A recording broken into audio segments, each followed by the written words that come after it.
κορυφαία πανεπιστήμια του κόσμου, άπειρη αφιχθείς από τις μαγνητικές συμπήρες. Το θέμα της ομιλίας του είναι συναντήσεις του ελληνικού με τον ελληνικό πολιτισμό στο διάδρομο του αιώνα. Καλώς ήρθατε, κύριε Στήλο, στην πόλη μας. Η σημερινή μας εκδήλωση είναι συγκληρώνωση του Δήμου Λεβαδένου του Λαϊκού Πανεπιστημίου με την επωνυμία του Φώνη Ακαδημία. Πριν δώσουμε τον λόγο στον ομιλητή μας, η κυρία Παναγιώτα Στεγιανή Διαφέντη θα παρουσιάσει το βιογραφικό του.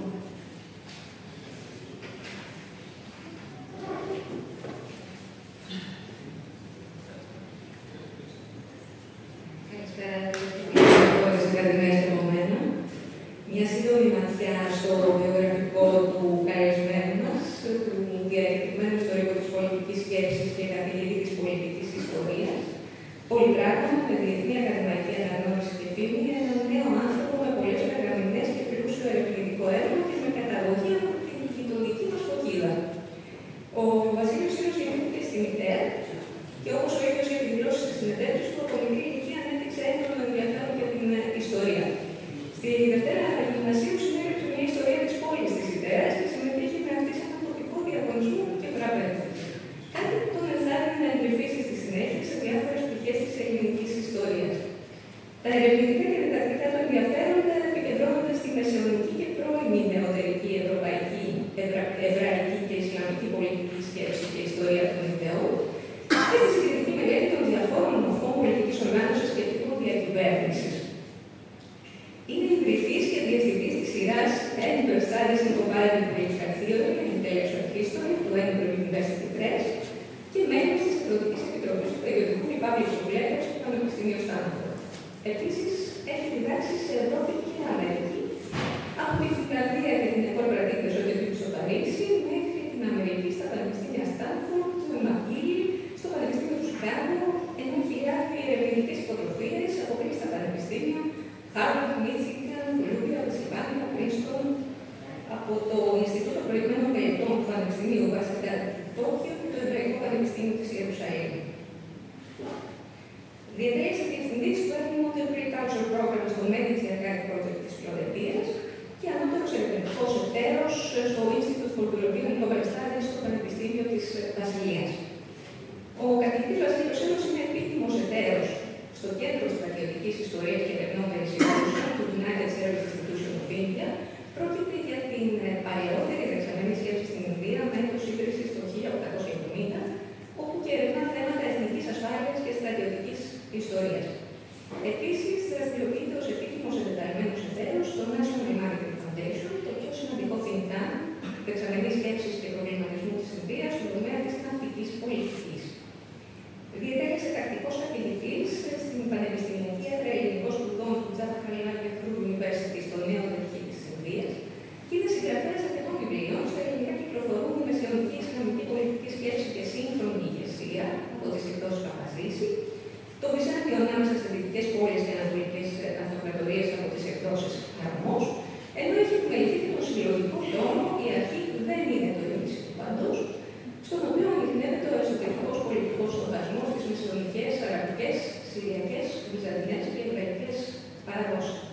Αυτά τα βιβλία τουλάχιστον μπορούσα να είναι τη σωστά διαδίκτυο, θα μας πει εκείνος αν έχει κυκλοφορήσει κάποιο άλλο έργο του. Κύριε Στήλο, σας καλωσορίζουμε στην Υπουργική Μικροφόνη Ακαδημία. Καλώς ήρθατε, ο λόγος σε εσάς.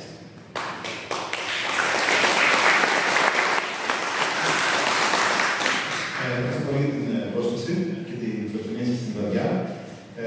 Το Δήμο Λεβαδέου και το Λαϊκό Πανεπιστήμιο στην Ακαδημία και φυσικά την κυρία Ιταλία για την άποψη και την οργάνωση της εκδήλωσης. Να δηλωθώ στο ότι ένα μέρος σας καταδεικνύει την περιοχή εδώ, όχι μόνο τη Φωκίδα δηλαδή, αν και φυσικά η ιδέα είναι η γενέτειρά μου και αισθάνομαι συναισθηματικά δεμένος με την περιοχή της Φωκίδας. Ο πατέρας μου από την ιδιωτική από την Ευρωπαϊκή, οπότε με την ευρύτερη περιοχή έχω κάνει σύνδεση και δεν αισθάνομαι ξένος. Η σημερινή ομιλία έχει να κάνει με την Ινδία, με τις σχέσεις και τους δεσμούς ανάμεσα στον ελληνικό πολιτισμό σε μια περίοδο περίπου 2.000 αιώνων. Οπότε σήμερα θα χαρτογραφήσω κάποια σημαντικά κεφάλαια κάποια σημεία σύγκλησης και συνάντησης των δύο πολύ μεγάλων και αρχαίων πολιτισμών. Και θα χαρώ να λάβω τα σχόλιά σας, τις ερωτήσεις σας, την κριτική σας, σε αυτά που θα παρουσιάσω σήμερα. Οφείλω να σας ευχαριστήσω γιατί όταν έρχομαι στην Ελλάδα συνήθως το κοινό μου είναι είτε πανεπιστημιακό είτε θεωρητικό. Και είναι η πρώτη φορά ουσιαστικά που απευθύνομαι σε ένα κοινό το οποίο δεν απαρτίζεται από καθαρά ειδικούς. Οπότε σας ευχαριστώ για την ευκαιρία να διαχειρίσω στο τομέα τη γνώση, τι δικές μου εμπειρίες και την εμπειρία στο ευρύτερο κοινό ειδικών. Και ειδικά στην εποχή για την οποία έχει μεγάλη εξήγηση μου την τελευταία μου εμπειρία. Η ιδέα για μένα είναι προσωπικά ένα αντικείμενο έρευνας, όπως αναφέρεται, έχω γράψει δύο πράγματα για την διάδοση των πολιτικών ιδεών στο μεσονικό Ισλάμ και στην Ινδία. Και θα αναπτύξω αυτό το κομμάτι στην Ινδία σήμερα. Μια θέα πτυχή των ελληνοϊνδικών σχέσεων. Και παράλληλα, η Ινδία είναι για μένα μια πολύ βαθιά βιωματική εμπειρία. Γιατί ζω στην Ινδία εδώ και 3 χρόνια περίπου. Οπότε η δική μου ομιλία είναι σε έναν βαθμό χρωματισμένη από τις δικές μου εμπειρίες σε αυτή την πολύ όμορφη και πολύ μεγάλη αγανή χώρα. Σε αντίθεση λοιπόν με άλλους συναδέλφους οι οποίοι σας μιλήσουν για την Ινδία και άλλες χώρες οι οποίοι αντιμετωπίζουν αυτά τα θέματα από την οπτική γωνία της Ελλάδας, εγώ προσωπικά ζω στην Ινδία και προφανώς η δική μου παρουσίαση, η δική μου ομιλία είναι εμποδισμένη από τις δικές μου βιωματικές εμπειρίες, τρόπο θέση της Ινδίας μέσω του δικού μου πρίσματος. Θα ξεκινήσω ως εφετηρία κάποιες πρόσθετες εξελίξεις στον χώρο των ελληνικών σχέσεων. Όπως γνωρίζετε, ο Έλληνας Πρωθυπουργός κ. Μητσοτάκης επισκέφθηκε την Ινδία ακριβώς πριν από έναν χρόνο και μερικούς μήνες πριν, τον Αύγουστο του 2023, ο κ. Μόντι είχε επισκεφθεί την Ελλάδα. Αυτές οι δύο συναντήσεις, επισκέψεις, συνοδευτούν μια νέα φάση στις ελληνικές σχέσεις, τις οποίες ακριβώς επιβάλλουν κάποιες πολύ σημαντικές γεωπολιτικές αλλαγές. Δηλαδή, η Ελλάδα και η Ινδία αυτή βρίσκονται σε μια φάση να γνωρίσουν μία την άλλη μετά από ένα χάσμα ουσιαστικά πολλών αιώνων. Η πιο πρόσφατη επίσκεψη η Ινδής Πρωθυπουργού στην Ελλάδα ήταν η Ίντρα Γκάντι, η οποία είχε πάει και στους Ορυφούς, στην εποχή της Μελές Μερκούρη, και 1-2 χρόνια αργότερα δολοφονήθηκε από έναν από τους Σοβιετικές στην Ινδία. Οπότε η επίσκεψη του Πρωθυπουργού Μόντι είναι ουσιαστικά μια νέα φάση, ένα νέο κεφάλαιο στις ελληνικές σχέσεις. Και αυτές οι δύο επισκέψεις κυοφόρησαν στη συνέχεια επισκέψεις άλλων Ελλήνων και ειδών αξιωματούχων στις αμοιβές στους αμοιβαίους δεσμούς με την Ινδία, ειδικά στον χώρο της άμυνας, αλλά και στον εμπορικό τομέα. Γιατί αυτοί είναι δύο χώροι στους οποίους στην αυτή η Ελλάδα και η Ινδία επιχειρούν να αναπτύξουν μια πιο στενή συνεργασία. Βέβαια, ο μεγάλος ελεύθερος στο δωμάτιο, όπως λέμε στα αγγλικά, είναι οι πολιτισμικοί δεσμοί, οι οποίοι συνδέουν αυτές τις δύο χώρες. Και βέβαια, είναι πολύ σημαντική φυσιογνωμία στην ιστορία αυτών των σχέσεων, είναι ο Μέγας Αλέξανδρος. Ουσιαστικά η οικουμενικότητα, με την οποία και εγώ αισθάνομαι πολύ δεμένος, είναι το πνεύμα το οποίο ισχύει μέσα από ο Μέγας Αλέξανδρος, μέσα των επιχειρήσεων που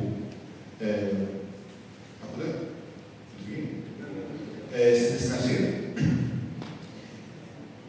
Αν πάμε λοιπόν πίσω στο παρελθόν, θα δούμε ότι μπορούμε να σκεγγραφίσουμε κάποιες δράσεις από την Ινδία στον αρχαίο ελληνικό φιλοσοφικό στοχασμό και να διακρίνουμε τα πρώτα ψήγματα αυτών των σχέσεων, των δεσμών ανάμεσα στην Ινδία και την Ελλάδα, την αρχαία Ελλάδα, στον Πλάτωνα.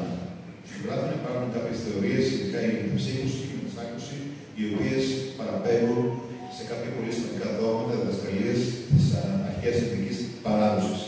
Υπάρχει λοιπόν θεωρία ότι ο Πλάτωνας είχε επηρεαστεί από την ινδική φιλοσοφία και ότι αυτές ακριβώς οι θεωρίες που πρεσβεύει σχετικά με την μεταψύχωση προέρχονται από την Ινδία. Είναι σημαντικό να τονίσουμε εδώ ότι δεν έχουμε ακριβή τεκμήρια φυσικές συναντήσεις ανάμεσα σε Έλληνες και Ινδούς εκείνη την περίοδο και ότι οι τυχόν ομοιότητες και αναλογίες που ανιχνεύουμε ανάμεσα στην ελληνική και την ινδική φιλοσοφία, φιλοσοφική παράδοση, αναγάγονται κυρίως στο διανοητικό επίπεδο. Η πρώτη λοιπόν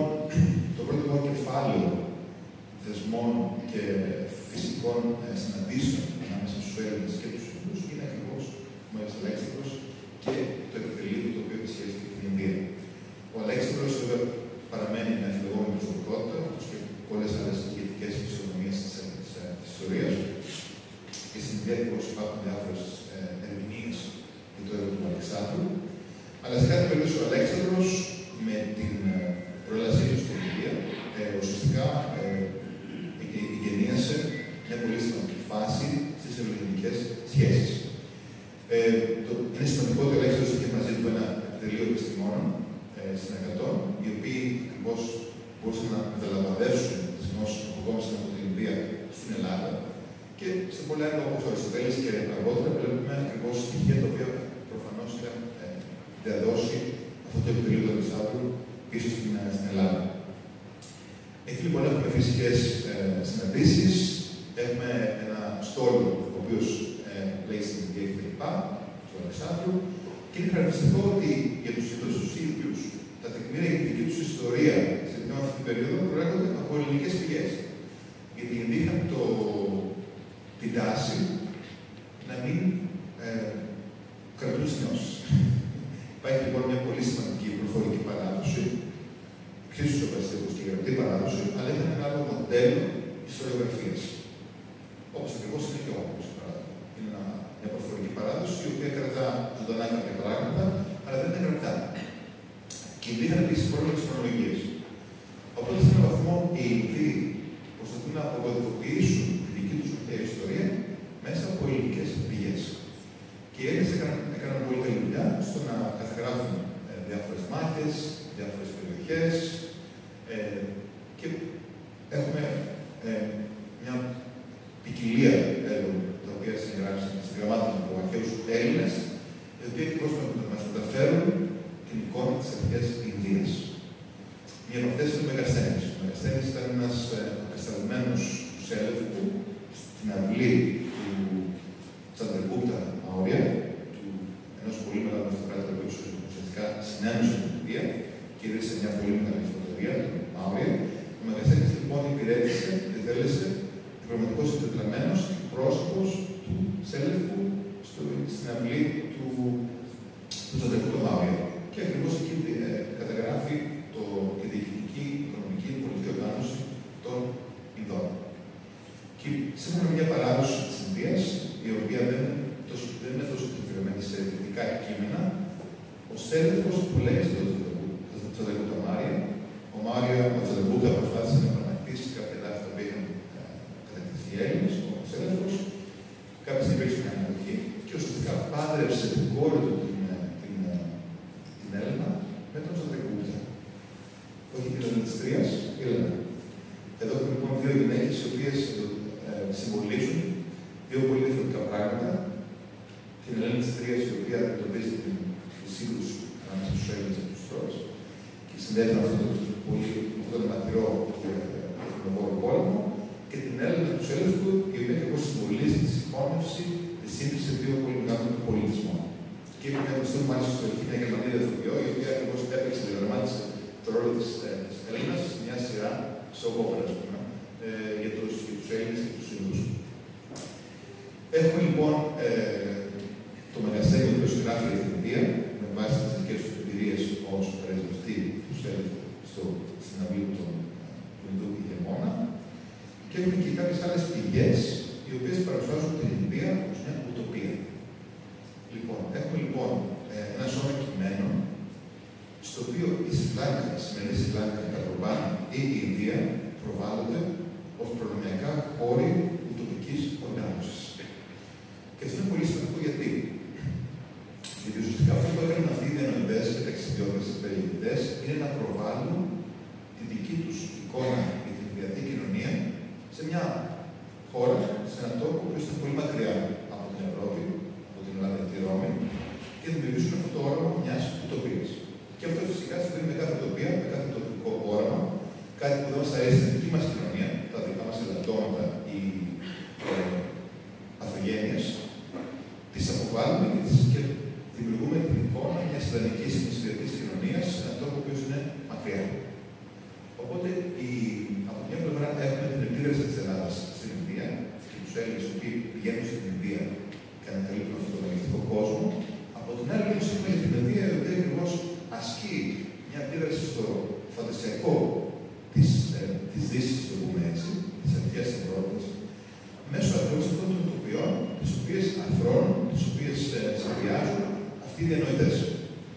Και είναι χαρακτηριστικό ότι πολλοί από αυτούς τους διανοητές, όπως ο Μεσίκτος, όπως ο Φημέρος κλπ., ήταν οπαδοί, ήταν διασώδες κάποιων αρχαίων φιλοσοφικών σχολών και διδασκαλιών, όπως η ιστορική, όπως η σκεπτική φιλόσοφοι, και ακριβώς πρόβαλαν ο καθένας τις δικές του ιδέες, τα δικά του δόγματα και διδασκαλίες, στην περιγραφή της Σρι Λάγκα ή της Ινδίας.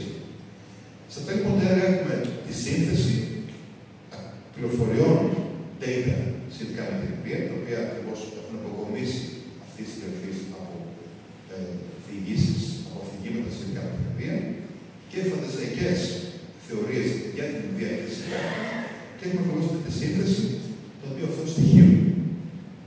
Κάτι ανάλογο επιχείρησε μερικούς ώρες πριν ο Ξενοφώντας. Και σύμφωνα και κάποια big news σήμερα, ότι εγώ δημοσίευσα σε ένα περιοδικό του ΝΑΤΟ πριν από μερικές μέρες κάτι για τον Ξενοφώντα και τον Καουτίλια, έναν αρχαίο εδώ ιστορικό. Και σήμερα ο Elon Musk δημοσίευσε στο Twitter ότι ακριβώς διαβάζει τον Ξενοφώντα.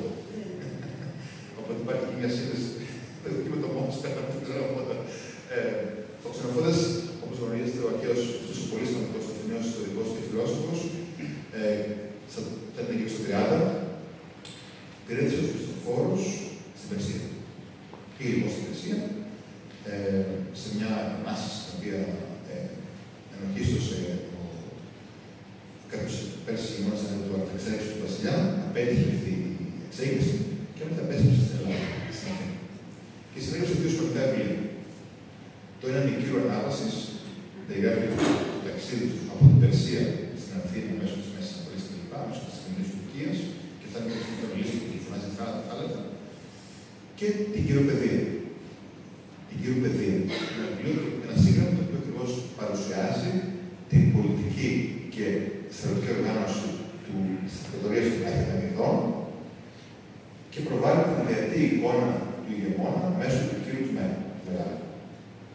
Εκεί λοιπόν βλέπετε τη σύνθεση των δύο στοιχείων του φαντασιακού, πώς ο Ξενοφώντας προβάλλει τις δικές του ιδέες μέσω του πορτρέτου του επιχειρεί στον Κύρου και της περιγραφής της αρχαίας Περσίας, όπως είναι ο ίδιος, ο Χριστοφόρος, όταν υπηρετούσε στην αρχαία Περσία. Και αυτό είναι πολύ σημαντικό γιατί ουσιαστικά υπάρχει ένα σώμα κειμένων στην αρχαία ελληνική και ειδική παράδοση, τα οποία έχουν εμπνευστεί από την πολυμορφία και πολυπλοκότητα των αρχαίων αυτοκρατοριών. Στην Ελλάδα συνήθως, αλλά και στα περισσότερα δυτικά πανεπιστήμια και στις στρατιωτικές σχολές, το βασικό ανάγνωσμα για τη στρατιωτική εκπαίδευση είναι η αυτοκήρυξη. Και δικαιωματικά η αυτοκήρυξη είναι μια πολύ σημαντική πηγή για το στρατηγικό στοχασμό. Εγώ πιστεύω ότι υπάρχει και μια άλλη γραμμή σκέψη σχετικά με την στρατηγική, και αυτή αφορά τον Ξενοφώντα, αλλά και άλλους συγγραφείς οι οποίοι έδρασαν σε μεγάλα αρχιτεκτονικά πλαίσια, όπως ο Σουντζού, ο μεγάλος Εβραίος Έλληνας στοχαστής, αλλά και ο Καουτίλιο, ο λεγόμενος Τσανάκια, ο οποίος ήταν σύγχρονος του Μεγασθένη. Υπάρχει θεωρία ότι ο Μεγασθένης τον συνάντησε όταν υπηρετούσε στην αυλή του Σαντριακούτα.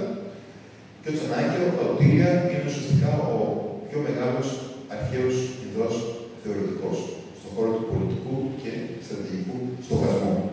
Ο Καουτίλια λοιπόν ήταν ένας γραφάνος, ένας λόγιος, ο οποίος συνέβησε ένα πολύ σημαντικό βιβλίο, μια γραμματεία, που ονομάζεται, θα το μεταφράσω τώρα πολύ κοντρικά, η τέχνη της ειδικής επιτυχίας. Και σε αυτό το έργο έχουμε ακριβώς ένα πολύτιμο εγχειρίδιο, στο οποίο αναλύονται, είναι μια ανατομία ουσιαστικά των διαφόρων τμήματων, οργάνων, της τομέων της αυτοκρατορίας του Τσαντριακούτα Μάουρια.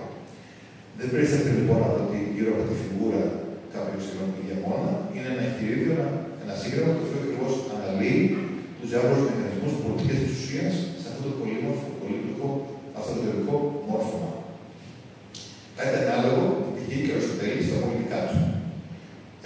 Ενώ ο Πλάτωνας παρουσιάζει το πρότυπο ενός ιδεατού φιλόσοφου ηγεμόνα στην πολιτεία, ο Αριστοτέλης στα πολιτικά του δεν αποδίδει την έμφαση του μόνο στο πρόσωπο ενός ιδεατού ηγεμόνα, αλλά αναλύει ακριβώς τους παράγοντες, τους μηχανισμούς, οι οποίοι συντελούν στην ύπαρξη, στην δημιουργία ενός βιώσιμου κρατικού μορφώματος ή πολιτικού μορφώματος. Γιατί όλος ο κράτος είναι λίγο αναχρονιστικός για την αρχαία Ελλάδα. Βλέπουμε λοιπόν εδώ ένα κεφάλαιο, μια σύγκριση ανάμεσα σε δύο πολύ σημαντικούς στόχαστές, τον Καουτήλια και τον Αριστοτέλη, και ουσιαστικά έχουμε δύο διανοητές σε αρχαίες περιόδου, οι οποίοι ακριβώς αναφέρονται σε αυτό που ονομάζουμε στην πολιτική επιστήμη αποπροσωποποίηση της εξουσίας. Η εξουσία δεν είναι κάτι προσωπικό, δεν προσφέρει ένα πρόσωπο, αλλά υπάρχουν μηχανισμοί, φορείς της εξουσίας, οι οποίοι λειτουργούν ακόμα και αν ο ηγεμόνας φύγει από το κρατικό μορφό. Και αυτό ακριβώς είναι το σημερινό κράτος. Δηλαδή, ο πρωθυπουργός ή ο πρόεδρος μπορεί να αλλάξει, αλλά το κρατικό μόρφωμα συνεχίζει να υπάρχει. Δεν καταραίει όπως έγινε στο Ιράκ, στη Λιβύη, για παράδειγμα, σε αυτές τις χώρες. Μια δεύτερη περίοδος ελληνικών συγκλήσεων και συναντήσεων είναι η μεσαιωνική περίοδος της Ινδίας. Μεταφερόμαστε λοιπόν εδώ από τον αρχαίο κόσμο, από τον Αλέξανδρο, στη νέα φάση των ελληνικών σχέσεων, στην οποία πάλι συνισταμένη, βασικός άξονας, είναι η αρχαία Ελλάδα. Και αυτή ακριβώς η περίοδος έχει κάπως, δεν έχει λάβει δέουσα σημασία και προσοχή. Όπως γνωρίζετε, το Μεσαιωνικό Ισλάμ διέδωσε πολλά έργα της αρχαίας ελληνικής πολιτικής και φιλοσοφικής γραμματείας, στα αραβικά αλλά και στα περσικά. Η πρώτη φάση είναι εκείνη με τους Αμπασίδες και το αραβικό Ισλάμ ουσιαστικά, όπου έχουμε τη δημιουργία νέων αυλών, υπάρχει η συγγραφή διανομένων από την αρχαία Περσία κλπ. Οι οποίοι έγιναν σύμβουλοι, λόγοι, δάσκαλοι σε αυτές τις αυλές, ειδικά στη Συρία και στο Ιράκ, στη Δαμασκό και στην Κρήτη και στη Βαγδάτη. Κάποια στιγμή υπάρχει η πτώση του πρώτου Ισλάμ και υπάρχει μια δεύτερη περίοδος του Ισλάμ, το 16ο αιώνα περίπου, με την ανάδυση τριών σημαντικών αυτοκρατοριών. Είναι οι Οθωμανοί, οι Σαφαβίδες και οι Μογγάλοι. Και αυτές οι τρεις δυναστείες ουσιαστικά προέρχονται από τους Μογγόλους. Αλλά οι Μογγάλοι είναι κάτι διαφορετικό από τους Μογγόλους. Αυτό και η μετάφραση των Μογγόλοι είναι εσφαλμένη. Η μήτρα λοιπόν αυτών είναι οι Μογγόλοι, οι Τσεκίνησαν κτλ. Αλλά έχουμε εκεί τρεις πολύ σημαντικές μεγάλες αυτοκρατορίες, Οθωμανοί, Σαφαβίδες και οι Μογγάλοι, οι οποίοι ακριβώς σηματοδοτούν μια δεύτερη χρυσή εποχή του Ισλάμ. Με την πτώση του Ισλάμ, με την παρακμή του στον αραβικό κόσμο. Οι Οθωμανοί γνωρίζουμε σε ποια περιοχή κινούνταν, οι Σαφαβίδες ήταν στην ευρύτερη περιοχή του σημερινού Ιράν και οι Μογγάλοι είχαν ουσιαστικά την Νότια Ασία και την Ινδία, το Πακιστάν και το Μπαγκλαντές. Αυτές οι τρεις αυτοκρατορίες, για να θεμελιώσουν την πολιτική τους κουλτούρα και ιδεολογία, βασίστηκαν σε διάφορες πηγές, προϋπάρχουσες παραδόσεις. Οι Οθωμανοί, για παράδειγμα, αξιοποίησαν πολλά λατινά και περσικά στοιχεία, σασανικά στοιχεία. Οι Σαφαβίδες το ίδιο. Οι Μογγάλοι, όταν εισέβαλαν στην Ινδία και δημιούργησαν και εδραίωσαν την εξουσία τους, βασίστηκαν και στις τοπικές παραδόσεις της Ινδίας, ενός μεγάλου πολιτισμού, αλλά επίσης αξιοποίησαν και εκμεταλλεύτηκαν πολλά έργα της αρχαίας ελληνικής και προσωπικής γραμματείας. Ένα από αυτά είναι το λεγόμενο αχλάκ. Ο όρος αχλάκ σημαίνει ηθική, όπως είναι ηθικάνη κομμάτι του Αριστοτέλη. Η ηθική λοιπόν έχει τρία κομμάτια. Το πρώτο είναι η προσωπική συμπεριφορά κάποιου ατόμου. Το δεύτερο είναι η οργάνωση της οικογένειας, του οίκου, αυτό είναι την οικονομία. Και το τρίτο κομμάτι του κράτους είναι η διοίκηση και η οργάνωση της πολιτείας, τα πολιτικά. Αυτοί λοιπόν οι τρεις τομείς αντιστοιχούν σε αρετές, σε ποιότητες, σε δεξιότητες, οι οποίες ακριβώς αναπτύσσονται και καλλιεργούνται σε αυτά τα τρία κομμάτια της ηθικής. Το σημαντικό έργο του best-seller σε αυτή την περίοδο ήταν ακριβώς μια γραμματεία, ένα σύγγραμμα, μια γραμματεία, την οποία συνέγραψε ένας πολύ μεγάλος Πέρσης επιστήμονας το 13ο αιώνα, ο Τουσί. Ο Τουσί λοιπόν, αστρονόμος, μαθηματικός, κλπ. Φιλόσοφος, συνέγραψε ένα έργο, τα ηθικά του Νασίρ, στα περσικά, το οποίο ακριβώς ήταν το μοντέλο, ήταν το πλαίσιο αναφοράς σε αυτές τις τρεις μεγάλες αυτοκρατορίες, σε ό,τι είχε να κάνει με την πολιτική ηθική. Φανταστείτε λοιπόν κάποιον ηγεμόνα όπως ο Άκμπαρ, ο πολύ μεγάλος αθλητής του Γκάλ, το 10ο αιώνα στην Ινδία, ο οποίος ήταν ο ίδιος, δεν μπορούσε να διαβάσει, ήταν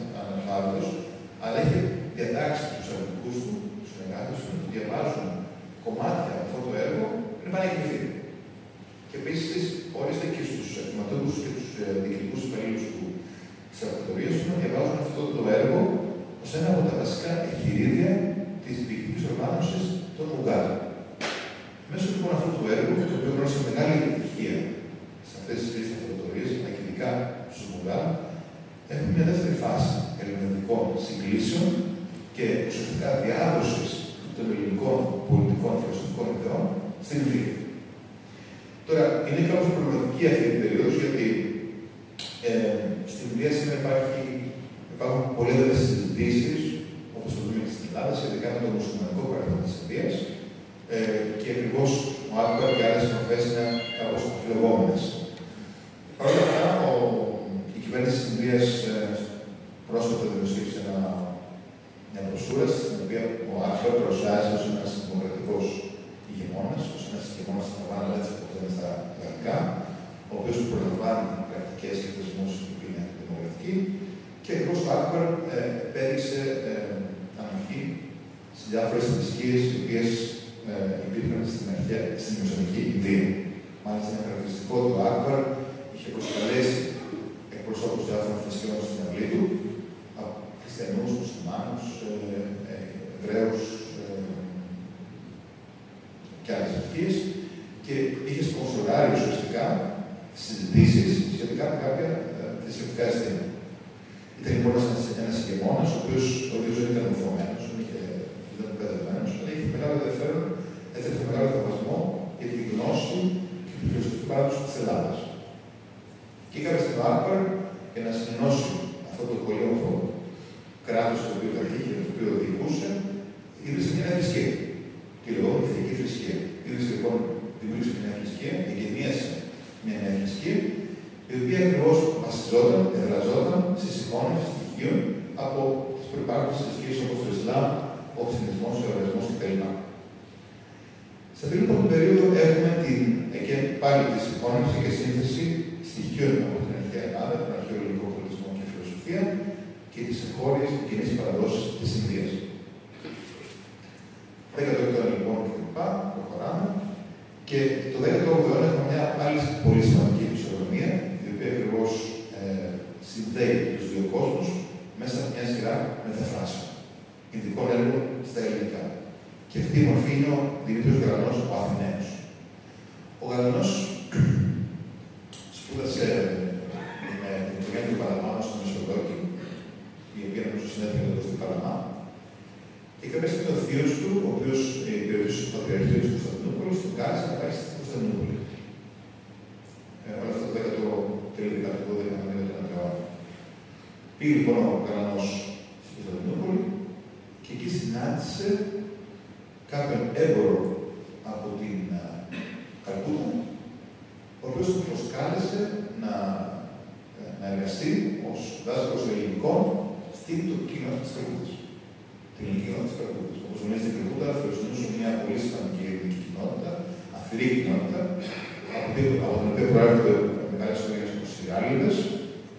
Εγώ πήγα στην Καλκούτα πριν από ένα χρόνο ακριβώς και είδα ότι υπάρχει ένα φωτογραφείο, μια εκκλησία κτλ. Οπότε η μεγαλύτερη ελληνική κοινότητα στην Ινδία βρισκόταν στην Καλκούτα και ο Γαλανός αποφάσισε να πάει στην Καλκούτα από το 0.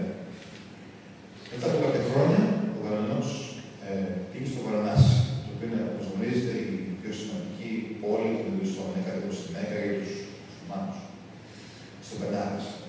Και εκεί έζησε και τα υπόλοιπα χρόνια της ζωής του. Δεν ήρθε πια στην Ελλάδα, επικοινωνούσε με την Ελλάδα, υπάρχει μια ανταλλαγή επιστολών κτλ. Και έμεινε εκεί. Ο Γαλανός λοιπόν επιδόθηκε στη μετάφραση κάποιων πολύ σημαντικών έργων, όπως των Ινδικών επόμενων και ο Καπίλη που έφερε προηγουμένως, στα ελληνικά. Και κάποια στιγμή έδωσε κάποια από τα έργα του σε κάποιον έμπορο Τετάνης, νομίζω, του Κεφαλά, και του ζήτησε να τα μεταφέρει στην τότε αρχή της ελληνικής αρχής της Ευρωπόνης, το 1823. Ο Κεφαλάς όμως ουσιαστικά παρουσίασε τα έργα αυτά ακουστικά του και ανακαλύφθηκε αυτή η κλοπή μετά από μερικά χρόνια. Επίσης, ο Γαλανός έδωσε φιλοδότηση σε μεγάλο μέρος της περιουσίας του για τη δημιουργία του Πανεπιστημίου στην Αθήνα. Και νομίζω ότι υπάρχει και ένα γραμμά του στην Αθήνα. Παρ' όλα αυτά, ο Γαλανός, παρά την προσφορά του στις ελληνικές σπουδές και την ιδεολογία, προσωπικά ο Γαλλός ήταν μια από τις πρώτες κορυφαίες φυσιογνωμίες και ιδρυτικές μορφές στον χώρο της ιδεολογίας, δεν έχει λάβει τη δέουσα σημασία και προσοχή και από την Ελλάδα αλλά και από την Ινδία. Υπάρχει μια έρευνα στο Πανεπιστήμιο Τζαβαχάρλαλ Νερού του Δελχή, το πιο εμβληματικό Πανεπιστήμιο της Ινδίας, και εκεί έχουν προμονηθεί κάποια πράγματα, έχουν υπάρξει κάποιες εκδηλώσεις από το Γαλλανό. Παρ' όλα αυτά, ο Γαλλανός παραμένει μια πολύ σημαντική φυσιογνωμία, η οποία ακριβώς ενσαρκώνει, αντιπροσωπεύει την δομή, την σύγκληση αυτών των δύο πολύ μεγάλων πολιτισμών. Ο Γαλλανός λοιπόν έζησε στο Βενάρι, στο Βαρανάσι, πέθανε εκεί, δεν έπαιξε στην Ελλάδα, και υπήρχαν κάποιες φήμες ότι είχε σπάσει τον Ινδουισμό, ότι είχε γίνει Βραχμάνος, κάποιο θα δώσει και δάσκαλο, όπως οι Άγγλοι. Μια πολύ ενδιαφέρουσα φυσιογνωμία την οποία θα μπορούσε να γράψει κανείς ένα βιβλίο ή ένα ντοκιμαντέρ ή μια ακόμα και μια ταινία. Αυτό λοιπόν το 19ο αιώνα και προχωράμε. Υπάρχει λοιπόν η ελληνική κοινότητα της Καλκούτας, έχουμε τους Ράιλδες και μεγάλες οικογένειες και μετά έχουμε τις ιδρυτικές φυσιογνωμίες της Ινδίας, όπως ο Μάχατμα Γκάντι και ο Νέρου. Είναι λοιπόν χαρακτηριστικό ότι αυτές οι μεγάλες μορφές είχαν εντρυφήσει στην αρχαία ελληνική παράδοση. Ο Γκάντι είχε φυλακιστεί στην Αφρική, όπως γνωρίζετε ήταν δικηγόρος και κάποια στιγμή φυλακίστηκε. Θαύμαζε το Σοκράτη και είχε διαβάσει τον πλάνο και πώς ο πλάνος περιγράφει τον Σοκράτη και είχε την απολογία. Και ο Νέρο φυσικά, ο πρώτος πρωθυπουργός της Ινδίας, ήταν ένθερμος θαυμαστής της αρχαίας ελληνικής παράδοσης.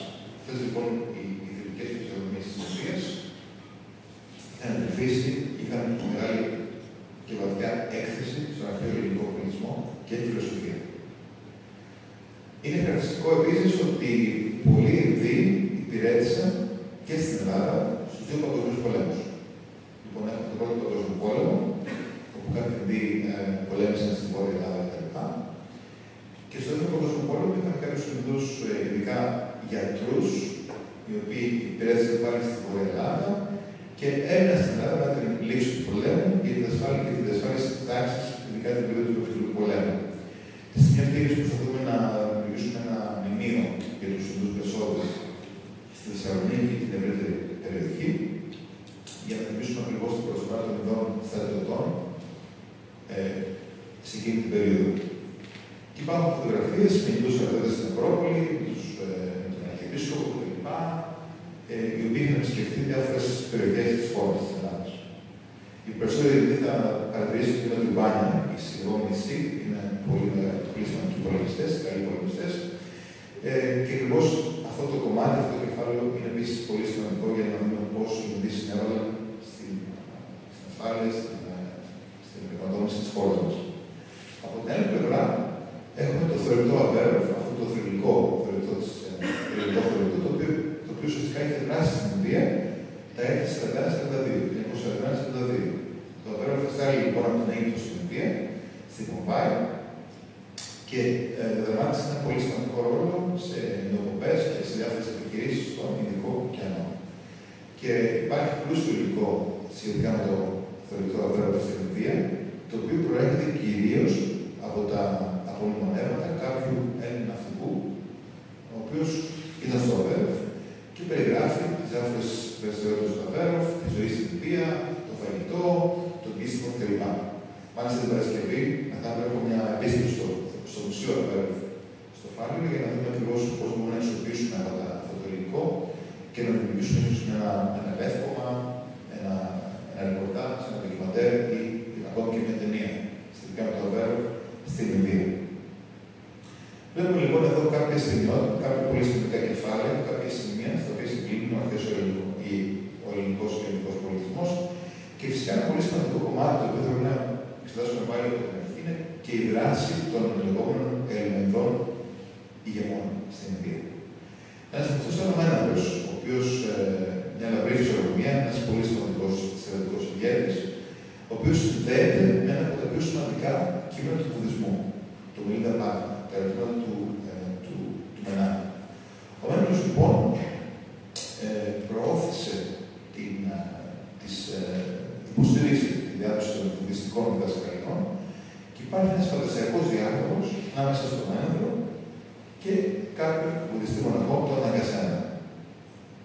Υπάρχει λοιπόν μια ανταλλαγή απόψεων και μάθος σχετικά με διάφορα ζητήματα, και αυτός ακριβώς ο διάλογος, ο οποίος συνέγραψε στη γλώσσα πάλι μια ιερή γλώσσα βουδιστική, είναι μια πολύ σημαντική πηγή του βουδισμού, στην οποία ακριβώς κεντρικό ρόλο παίζει αυτός ο αρχαίος Έλληνας ηγεμόνας.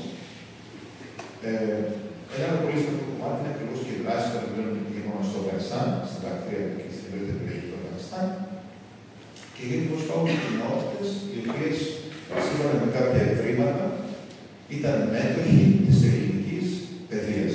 Δηλαδή μπορούσαν να υπήρχαν ειδοί, οι οποίοι ακριβώς είχαν έκθεση στην ελληνική παιδεία και τα ελληνικά είχαν διαδοθεί ως μια από τις σημαντικές γλώσσες τις οποίες χρησιμοποιούσαν στο εμπόριο, στην διοίκηση κλπ. Όπως ακριβώς και τα περσικά, αργότερα με τον Άκμπαρ και τις τρεις μεγάλες αυτοκρατορίες. Αυτά λοιπόν είναι κάποια πολύ σημαντικά σημεία σύγκλησης, συνάντησης των δύο πολιτισμών στο διάλογο των αιώνων, και αξίζει τον κόπο να δούμε πώς αυτές οι συναντήσεις, οι συγκλήσεις μπορούν να αξιοποιηθούν σήμερα, γιατί πώς θα προσεγγίσουν αυτές τις δύο χώρες μία την άλλη. Αυτό το οποίο παρατηρώ όταν ταξιδεύω στην Ελλάδα και το οποίο πάρει στην Ινδία, υπάρχει ακόμη μεγάλη άγνοια σχετικά με αυτές τις δύο χώρες. Για τους Ινδούς η Ελλάδα αποτελούσε ανέκαθεν αυτό που λένε low hanging fruit. Ένα καρπός, ένας καρπός από τον οποίο κανείς μπορεί να πάρει εύκολα, αλλά δεν το είχαν συνειδητοποιήσει για πολλά χρόνια.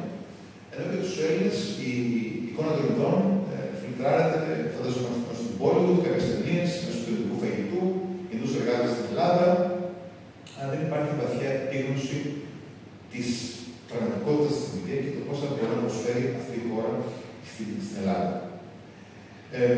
Στην αυτή η Ινδία βλέπουν τον εαυτό τους ως ένα πολιτισμικό κράτος, civilizational state. Ένα κράτος το οποίο ακριβώς ενσαρκώνει και προσωπεί ένα πολύ μεγάλο πολιτισμό.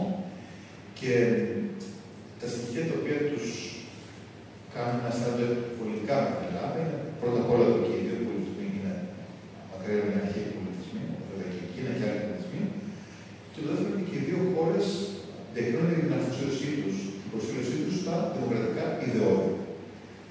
Στέλνει λοιπόν την Κίνα, η οποία επίσης είναι ένας πολύ μεγάλος πολιτισμός, αλλά έχει μια διαφορετική πολιτική κατεύθυνση και προσανατολισμό. Η Ελλάδα αντιπροσωπεύει και τους Ινδούς, έναν αρχαίο πολιτισμό, ο οποίος ακριβώς εκβάλλει στην προσήλωσή τους στα δημοκρατικά ιδεώδη και την προσήλωση στο διεθνές δίκαιο. Και αυτή και η ιδέα του παραδοσιακά υποστήριξη στην Ελλάδα σε κάποια κέρια εθνικά ζητήματα. Αυτά λοιπόν τα δύο στοιχεία, η ιστορία των δύο πολιτισμών και η υιοθέτηση των δημοκρατικών αρχών, είναι δύο από τα στοιχεία τα οποία φέρνουν κοντά αυτούς τους δύο πολιτισμούς. Και αυτό ακριβώς που επιχείρησε με αυτή η Ινδία στην αναδότηση σε μια πολύ σημαντική χώρα, είναι ακριβώς ο διάλογος, η επικοινωνία με τον δυτικό κόσμο και ειδικά με την Ευρώπη μέσω χωρών όπως η Ελλάδα, οι οποίες ακριβώς πολιτισμικά, ιστορικά βρίσκονται πολύ κοντά στην Ινδία. Και αυτό είναι πολύ λογικό γιατί μια χώρα αξιοποιεί το πολιτικό της υπόστρωμα, το πολιτικό της υπόθεση και background για να επικοινωνήσει με άλλες χώρες, με άλλους πολιτισμούς, με άλλα μπλοκ χωρών όπως είναι ακριβώς και η Ευρωπαϊκή Ένωση. Φυσικά η επανεκλογή του κ. Τραμπ στην ουσία, ως πρόεδρο των ΗΠΑ, έχει κάπως αλλάξει τα πράγματα και πρέπει να δούμε πώς θα προχωρήσει η δική του ατζέντα για να προσδιορίσουμε τη σχέση ανάμεσα στην Ινδία και την Ευρώπη, αλλά και την Ελλάδα ειδικά.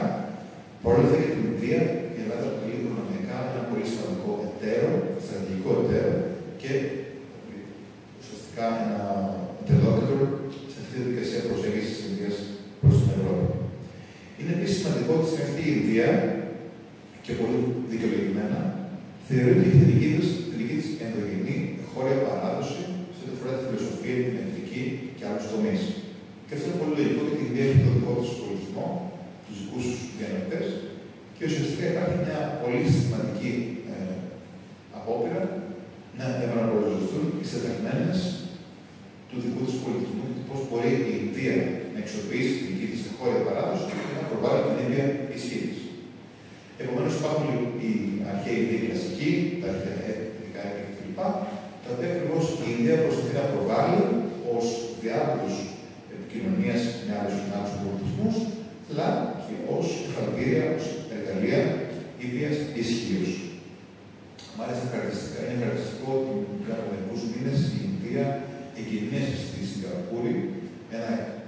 πολιτιστικό κέντρο, όπως είναι το Goethe, το Γερμανό κλπ., το οποίο φέρει το όνομα ενός πολύ μεγάλου αρχαίου Ινδού φιλοσόφου από τον Νότο, από τον Ταμιλνάντο, Τύρου Βάλντορ. Ένας πολύ σημαντικός διανοητής, ο οποίος έγραψε μια εγκυκλοπαίδεια, ουσιαστικά μια φιλοσοφική εγκυκλοπαίδεια, και ακριβώς ονομάστηκε από το κέντρο πολιτισμού της Ινδίας στη Σιγκαπούρη, φέρει το όνομα αυτού του μεγάλου διανοητή. Και είναι πολύ πιθανό ότι η Ινδία θα δημιουργήσει και άλλα κέντρα πολιτισμού στον κόσμο, πολιτιστικά κέντρα, τα οποία θα φέρουν το όνομα αυτού του μεγάλου φιλοσόφου. Αυτές λοιπόν είναι κάποιες πρωτοβουλίες τις οποίες έχει χρονολογήσει η Ινδία τη στιγμή αυτή για την επαναξιολόγηση της δικής της χώρας ενδογενούς παράδοσης. Και ακριβώς αυτό που η Ινδία τονίζει στη στιγμή αυτή, και ιστορικά είναι κάτι το οποίο είναι συζητήσιμο, είναι ότι η Ινδία ανακαλύπτει τη δημοκρατία. Αυτό λοιπόν είναι ένα τρίτο σημείο στο οποίο η Ινδία αισθάνεται κοντά από την Ελλάδα, ότι και η Ινδία και η Ελλάδα αποτελούν μήτρες, εστίες δημοκρατικής οργάνωσης και στον κόσμο. Και αυτό γιατί η Ινδία, στην αρχή υπήρχαν κάποιες μικρές κοινότητες, άλλες δημοκρατίες, οι οποίες χαρακτηρίζονταν από δημοκρατικές πρακτικές. Δηλαδή κάποιο ευριακό σύστημα εκλογών και το οποίο προσυδίαζε κάπως στην αρχαία ελληνική δημοκρατία, όπως εφαρμόστηκε στην αρχαία Αθήνα.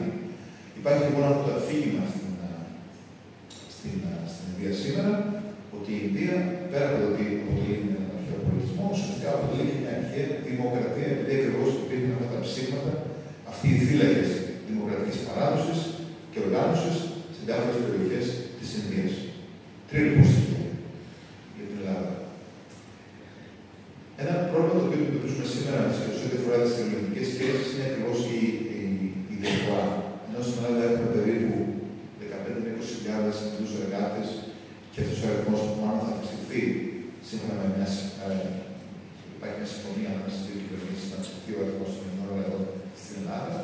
Δεν υπάρχει μια αντίστοιχη διασπορά στην Ινδία. Υπάρχει λοιπόν μια ασυμμετρία 15.000 Ινδών στην Ελλάδα και 15 λίγο στην Ινδία.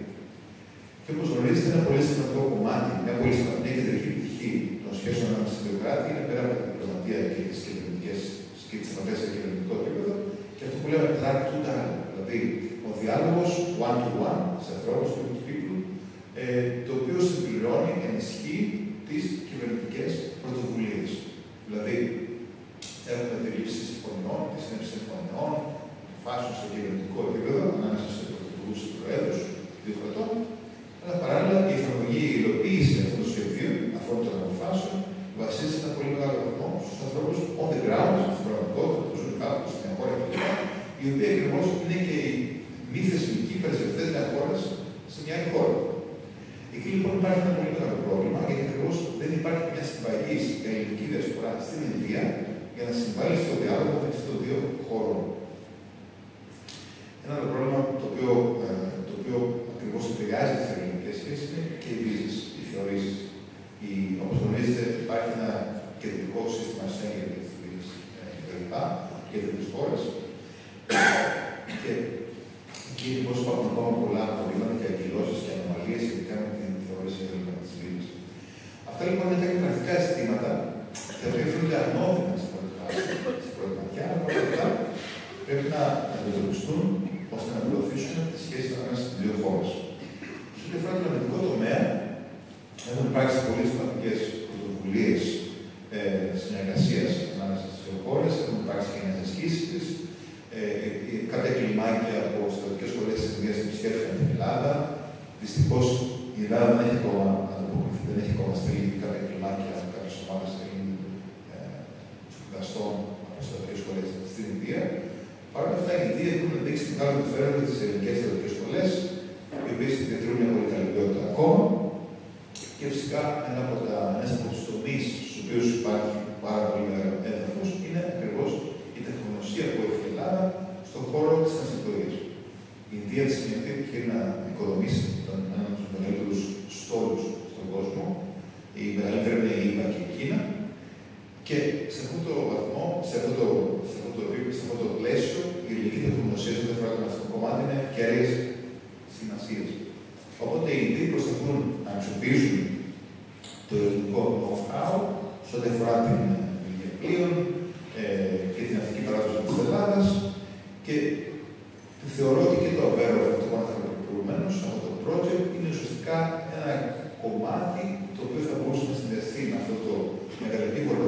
σχέδιο της Ινδίας να δημιουργήσει ένα πολύ μεγάλο στόλο και να τονιστεί και η πίεση της χώρας μας στην Ινδία.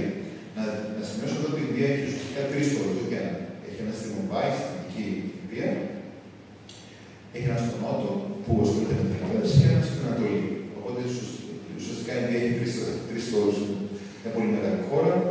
Και πέρυσι, τον Ιούνιο, είχαμε ένα πολύ ενδιαφέρον συνέδριο, συμπόσιο στη Μουμπάι, στο οποίο ακριβώς πραγματευτήκαμε τις σχέσεις, τις ανταλλαγές ανάμεσα στην Ελλάδα και την Ινδία, σε ό,τι αφορά τον ναυτικό τομέα. Δηλαδή, ουσιαστικά Έλληνες ταξιδιώτες, ναυτικούς, οι οποίοι ταξιδεύουν στην Ινδία και προσφέρουν πολύ σημαντικά στοιχεία για την αρχαία Ινδία.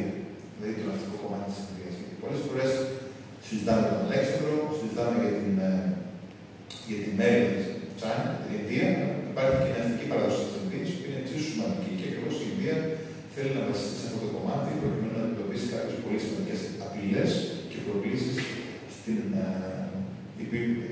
στην περιοχή της.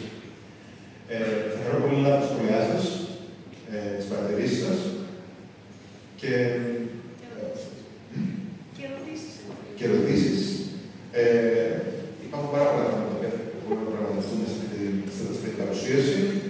Η Ελλάδα και η Ινδία είναι 2 πολύ μεγάλοι πολιτισμοί και πιστεύω ότι και εμείς οι Έλληνες μπορούμε να μάθουμε πολλά πράγματα από τη σοφία των Ινδών, να γνωρίσουμε πάλι το δικό μας πολιτισμό μέσα από τη ματιά των Ινδών και να δούμε πώς μπορούμε να χρησιμοποιήσουμε τα δικά μας πολιτισμικά στοιχεία και assets ως εφαλτήριο, εργαλεία ύλες ισχύως στον κόσμο. Πριν κλείσω να τονίσω ότι για τους Ινδούς ο κόσμος είναι μια μεγάλη οικογένεια. Η Ινδία είχε πάντα υιοθετήσει μια πιο μόντερη, μια πιο ίδια στάση σε τέτοια πράγματα.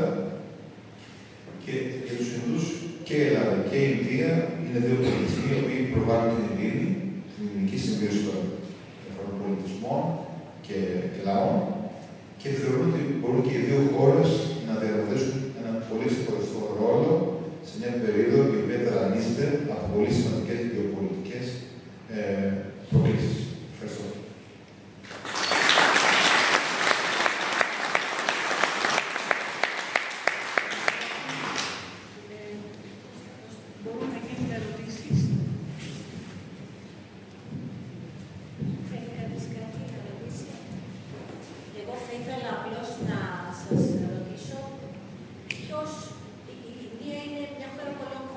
Μικρόφωνο.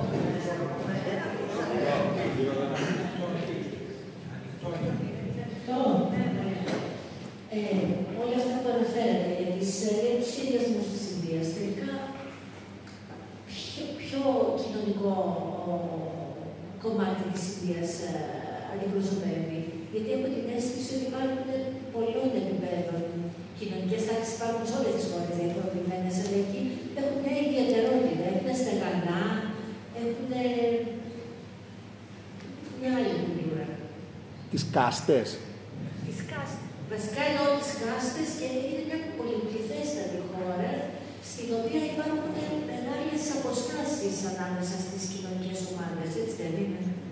Αν δεν έχω καταλάβει καλά. Υπάρχουν αποστάσεις, αλλά αυτό είναι κάτι το οποίο χρησιμοποιείται σε πολλές κοινωνίες, δεν είναι μόνο στην Ινδία. Υπάρχει το συνοδευτικά των αστών, όπως αναφέρατε φυσικά. Αλλά από την άλλη πλευρά υπάρχει, και αυτό με έχει εντυπωσιάσει και εμένα προσωπικά πάρα πολύ στην Ινδία, υπάρχει ένας έντονος δημοκρατικός προβληματισμός και διάλογος, τον οποίο έχουμε χάσει στην Ελλάδα, ειδικά με την κρίση. Δηλαδή, θα είμαι χαρακτηριστικά όταν εμφύτησα εγώ ότι είχαμε πολύ έντονες πολιτικές συζητήσεις, αντιπαραθέσεις, υπήρχε κάποιο όραμα, το οποίο πια δεν έχουμε υπάρξει στα ελληνικά πανεπιστήμια στον κόσμο. Αντίθετα, στην Ινδία υπάρχει μια βαθιά δημοκρατική συνείδηση και αν το διαβάζουν πάρα πολύ, δηλαδή ακόμη και οι πιο απλοί άνθρωποι διαβάζουν εφημερίδες ακόμα. Φορούν εφημερίδες, εκατομμύρια εφημερίδες σε όλη την Ινδία, είναι και πολλοί ευθυνές. Ενώ λοιπόν υπάρχει αυτό που αναφέρεται, κάποια στεγανά, κάποιος αυστηρός κοινωνικός διαχωρισμός, από την άλλη πλευρά υπάρχει μια έντονη εθνική συνείδηση και έντονος Και αυτό που να εξετάζουμε είναι πώς αυτοί οι άνθρωποι, οι οποίοι έχουν πολύ διαφορετικές γλώσσες, κουλτούρες, ακόμη και μαγειρική, νιώθουν ότι είναι έθνος. Γιατί όταν πας στην Ινδία και πεις ένα δωμάτιο, όπως εδώ για παράδειγμα, θα συναντήσεις τουλάχιστον 10 ανθρώπους από διαφορετικές περιοχές της Ινδίας, της πολιτείας, με διαφορετικές γλώσσες, διαφορετική ετοιμασία, διαφορετικό φαγητό και διαφορετική κουλτούρα. Φανταστείτε λοιπόν έναν Έλληνα και έναν Φιλανδό. Το οποίο είναι στα δωμάτια και να είναι κάποιο εθνικό ζήτημα. Και το έργο που εγώ ως Έλληνας, από μια σχετικά μικρή χώρα, και είμαστε 10 άνθρωποι και έχουμε και εμείς στους δικούς διαγωνισμούς, είναι πώς αυτοί οι άνθρωποι είναι 1,5 δισεκατομμύριο στην αυτή, είναι οι κορυφαίες χώρες στον κόσμο, καταφέρνουν να συμπεριλαβήσουν την εθνική συνείδηση. Και αυτό είναι προσέξω γιατί, όπως το εξήγησαν κάποιοι Ινδοί φίλοι και συνάδελφοι, είναι ότι ουσιαστικά η Ινδία αποτελεί μια mini Europe. Δεν είναι το μοντέλο του μήνυμα που υπάρχει μια πριτανεύει μια γλώσσα προς τα αγγλικά και μια ιδεολογία σε ελεύθερη αγορά. Είναι ένα μόρφωμα το οποίο αποτελείται από διακριτές διαφορετικές πολιτείες, όπως και η Ευρωπαϊκή Ένωση, με τα δικά τους χαρακτηριστικά γνωρίσματα, τοπικές κουλτούρες, παραδόσεις, γλώσσες κλπ. Τα οποία όμως συνεργάζονται σε αρμονικά για να υποστηρίξουν αυτό το πολύπλοκο μόρφωμα. Μπορούμε λοιπόν στην Ινδία να δούμε μια πολύ διαφορετική μορφή δημοκρατικής οργάνωσης, η οποία απορρέει αλλά και ενισχύεται από τη διαφορετικότητα. Γιατί εμείς παραγωγιζόμαστε τη δημοκρατία στο πλαίσιο του εθνικού κράτους, υπάρχει ένας κοινωνικός ιστός, υπάρχουν κάποια κοινά σημεία, υπάρχει κάποια βιογένεια, μια μορφία, οπότε υπάρχει μια δημοκρατική οργάνωση. Στην Ινδία όμως, η δημοκρατία ουσιαστικά τρέφεται από την πολυμορφία, από τη διαφορετικότητα.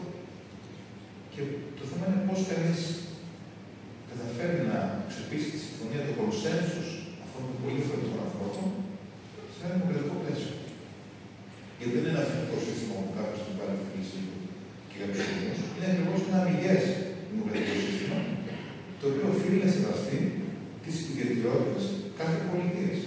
Και το ελληνικό σύστημα είναι σαφές στο κομμάτι αυτό. Υπάρχουν διαφορετικές γλώσσες κλπ. Οι οποίες είναι ισότιμες. Δεν υπάρχει κάποια πολιτεία ή κάποια γλώσσα, κάποια κουλτούρα η οποία έχει το προβάδισμα σε σχέση με τις άλλες.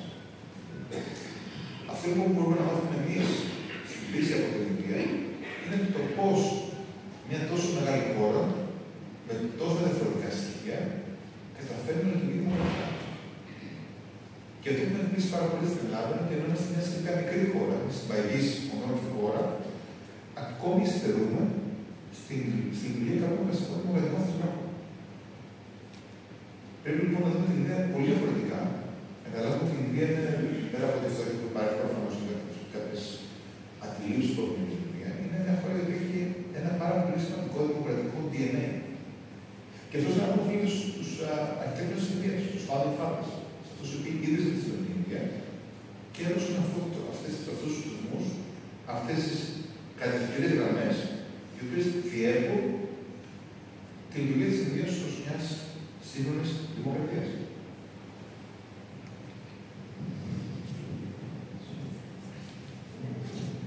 Καλησπέρα. Πολύ εντυπωσιακά όλα αυτά που μάθαμε και ακούσαμε για την Ινδία, που είναι άγνωστη μακρινή χώρα για μας. Μήπως γνωρίζετε πόσοι Έλληνες ζουν στην Ινδία, μπορεί να το είπατε και να το πετάτε. 15 άτομα.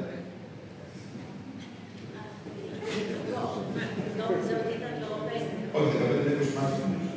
Όχι πρεσβεία ή υπόλοιπο.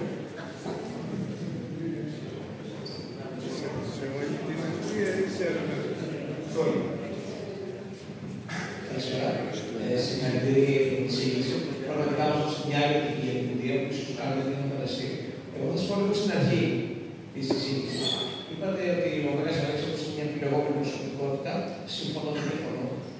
Αυτό που θέλω να ρωτήσω είναι ότι εμείς έχουμε και το Μαγκά Αλέξανδρο μια πολύ συγκεκριμένη εικόνα λόγω της σχολικής ιστορίας. Για μας είναι ο Μέγας Πιλάτης, είναι αυτός που διέδωσε τον ελληνικό πολιτισμό, την ελληνική γλώσσα στην Ασία κλπ.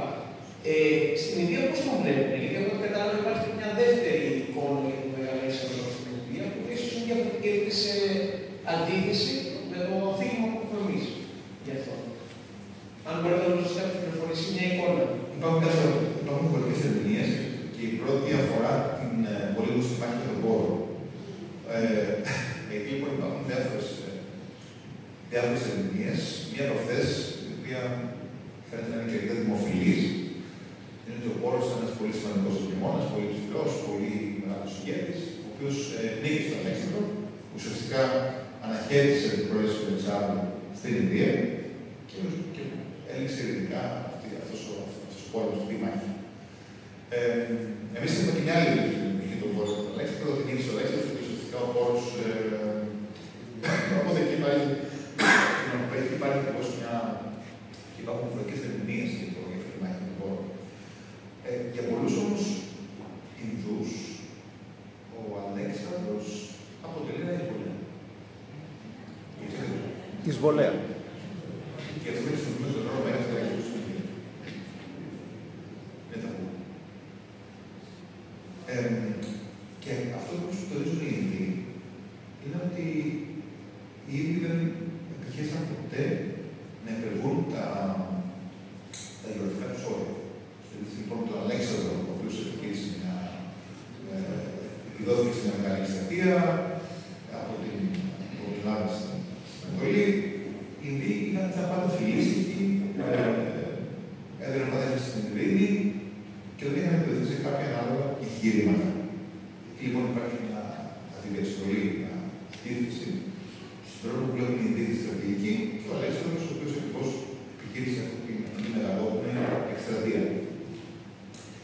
Εκεί λοιπόν το Αλέξανδρο υπάρχει ένα κόλλημα σε ό,τι αφορά την λειτουργία της ιστορικής φυσιογνωμίας, αλλά είναι η πιο ομαλή είναι η θέση των ειδών για τα ελληνικά βασίλεια. Και λοιπόν το πράγμα είναι κάπως πιο εύκολο. Αλλά ο Αλέξανδρος αποτελεί πάντα μια φιλόφιλοσοφικότητα.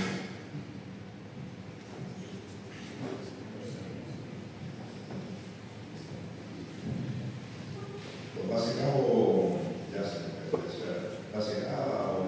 Μέγας Αλέξανδρος διέλυσε την περσική αυτοκρατορία. Δεν ήταν τόσο, δεν ασχολήθηκε τόσο πολύ συμπτωματικά. Ποια είναι η σχέση τώρα μεταξύ Ινδίας και Περσίας?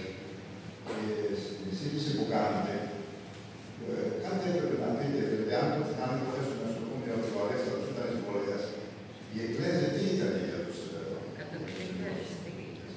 δηλαδή στην ακρογραφία, ξέρω εγώ, και αυτή η αίσθηση της Δύσης, ότι ξέρω η Ινδία σημαίνει, ξέρω κάτι, παχαρικά, ξέρω τι σημαίνει, πώς, ας πούμε, αυτό το πράγμα μπορούμε να το ερμηνεύσουμε. Ο Αλέξανδρος πραγματικά μετατέλεπε την αυτοκρατορία και ένα από τα στοιχεία τα οποία εφαρμόζουν είναι ακριβώς και η σύμβαση διαφορών πολιτισμών. Πάνω στο Αλέξανδρος άρχισε το του φορές τη σκαρούγα, παντρεύτηκε με τις γυναίκες και λοιπά, δηλαδή ήταν πάρα πολύ μικρός διάφορος. Ισχύει αυτό.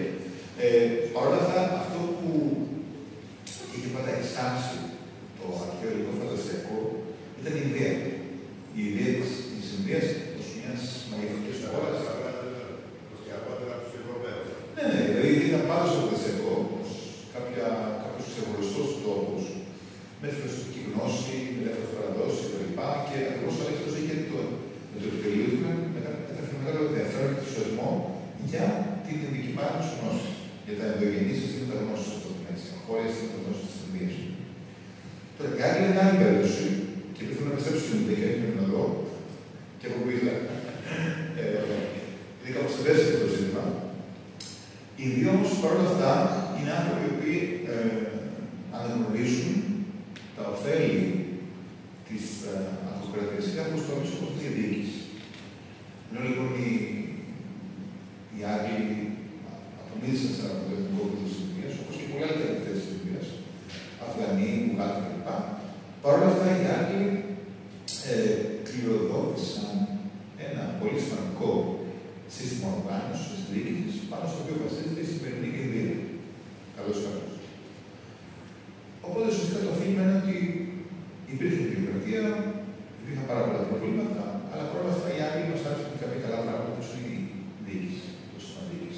σιδηρόδρομος. Σιδηρόδρομο και λοιπά, για τους λόγους, εμπορικούς, επιχειρηματικούς λόγους, αλλά όλα αυτά μας πρέπει είναι η ιστορία που περνούσε ακόμα το βασικό σύστημα μετακίνησης στην Ινδία. Δηλαδή, 80% ειδών κινούνται με σιδηρόδρομους. Μάλιστα, έχω δει ανθρώπους που πάνε από το βορρά στο νότο, όλες τις μέρες ταξίδια και παίρνουν το τρένο. Δεν παίρνουν το αεροπλάνο. Οπότε, ουσιαστικά η Ινδία πρέπει να χωριστεί πολιτισμό και μπορούσε να αξιοποιήσει τα στοιχεία τα οποία άφησαν οι διάφοροι μεταπηδές, όπως είναι η Μουγκάλα, όπως είναι η Άλλη κλπ. Είναι το δικό της όφελος. Αυτό όμως που είναι σημαντικό να δούμε τώρα και είναι σημαντική αυτή η συγκυρία είναι ότι οι Ινδοί ουσιαστικά είναι σε μια διαδικασία από απεικιοποίηση της παραδόσης τους. Δηλαδή έχουν απολέσει κάποιες απεικιοκρατικές παραδόσεις και πρακτικές, ακόμη και σε εμβλήματα, σε κάποιες δημοτικές εκδηλώσεις κλπ.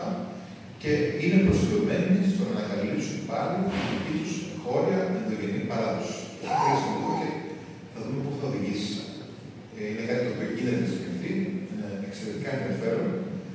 Και σε αυτό το κομμάτι η Ελλάδα παίζει ένα πολύ σημαντικό ρόλο, γιατί ακριβώς η Ινδία, όπως ανέφερα και προηγουμένως και πρωτήτερα, νιώθουν πολύ κοντά στην Ελλάδα.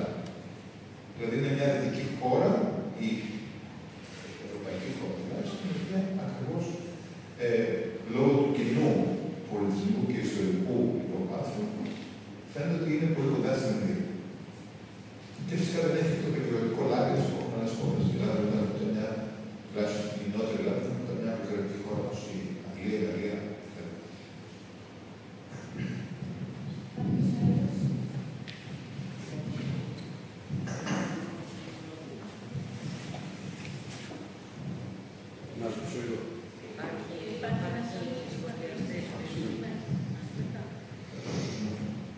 Καλησπέρα σας. Μία ερώτηση να κάνω απλά το εξής. Ιστορικά, πώς διαμορφώθηκε μια ενιαία εθνότητα σε μια αχανή χώρα. Εμείς έχουμε την εικόνα μιας μικρής Ελλάδας που σχηματίστηκε ένα έθνος και απογόμενο τον νόμο σε μια αχανή χώρα που εδώ και πολλούς αιώνες δεν υπήρχε δυνατότητα της επικοινωνίας όπως έχουμε σήμερα. Δεν τον τηλέφωνο, τον τηλεόραση, τον τύπο, οτιδήποτε, που μπορεί τέλος πάντων να καλλιεργηθεί μια ενιαίο έθνος, ακόμα και σε πολύ απομακρυσμένες περιοχές. Πώς είναι δυνατόν λοιπόν αυτό, αν έχετε το μελετήσει, σε μια χώρα που λέτε ότι όντως το βέβαια, ότι είναι ένα σωρό διαφορετικές πολιτείες, διαφορετικές θρησκείες, διαφορετικές γλώσσες, διαφορετική κουλτούρα. Έχουμε τον άκρο του Τάκ Μαχάλ που μαχαρακιάδες ένα τεράστιο πλούτο, ένα τεράστιο πλούτο. Έχουμε τις παραθάλασσες που είναι με το εμπόριο και αυτές των εμπεδομένων που θα βιώσουν μεγάλο πλούτο. Η Ελληνοχώρα υποθέτω ότι βίωνε φτώχεια. Πώς σε εποχές δηλαδή που δεν υπήρχε η δυνατότητα της επικοινωνίας, στο βαθμό που ζούμε σε αυτή τη δημοσιογραφία, διαμόρφωσαν αυτό που ήταν μια εθνότητα, και ένα δεύτερο, μάλλον εδώ και πολλά χρόνια που είχε κάνει το άτομα στην Ποπάλ, νομίζω, που είχε γραφτεί μια ξαναπροσπάθεια που είχε στην μια τεράστια εμπειρική καταστροφή. Και αν υπάρχει κάποια βελτίωση σε αυτό το τομέα, και ένα τρίτο άτομο, όπως είπατε, υπάρχει μια προσπάθεια των εξαγωγής εργατών σε άλλες χώρες, κυρίως για αγροτικές εργασίες. Εγώ έχω την ερευνητική άποψη ότι η παγκόσμια οικονομία μπορεί να σωθεί εδώ και πολλά χρόνια, το 20 από την Ινδία. Μια χώρα της οποίας οι υποδομές είναι, αν μπορώ να έχω ασφαλές πέρασμα από αυτά που βλέπουμε τηλεόραση, κινηματογράφο, ντοκιμαντέρ κλπ. Είναι σε άδεια κατάσταση. Δηλαδή, μόνο το να κάνεις δρόμους, να δημιουργήσεις πόλεις, να δημιουργήσεις αεροδρόμια καινούργια, να αξιοποιήσεις τους πόρους, τους φυσικούς πόρους,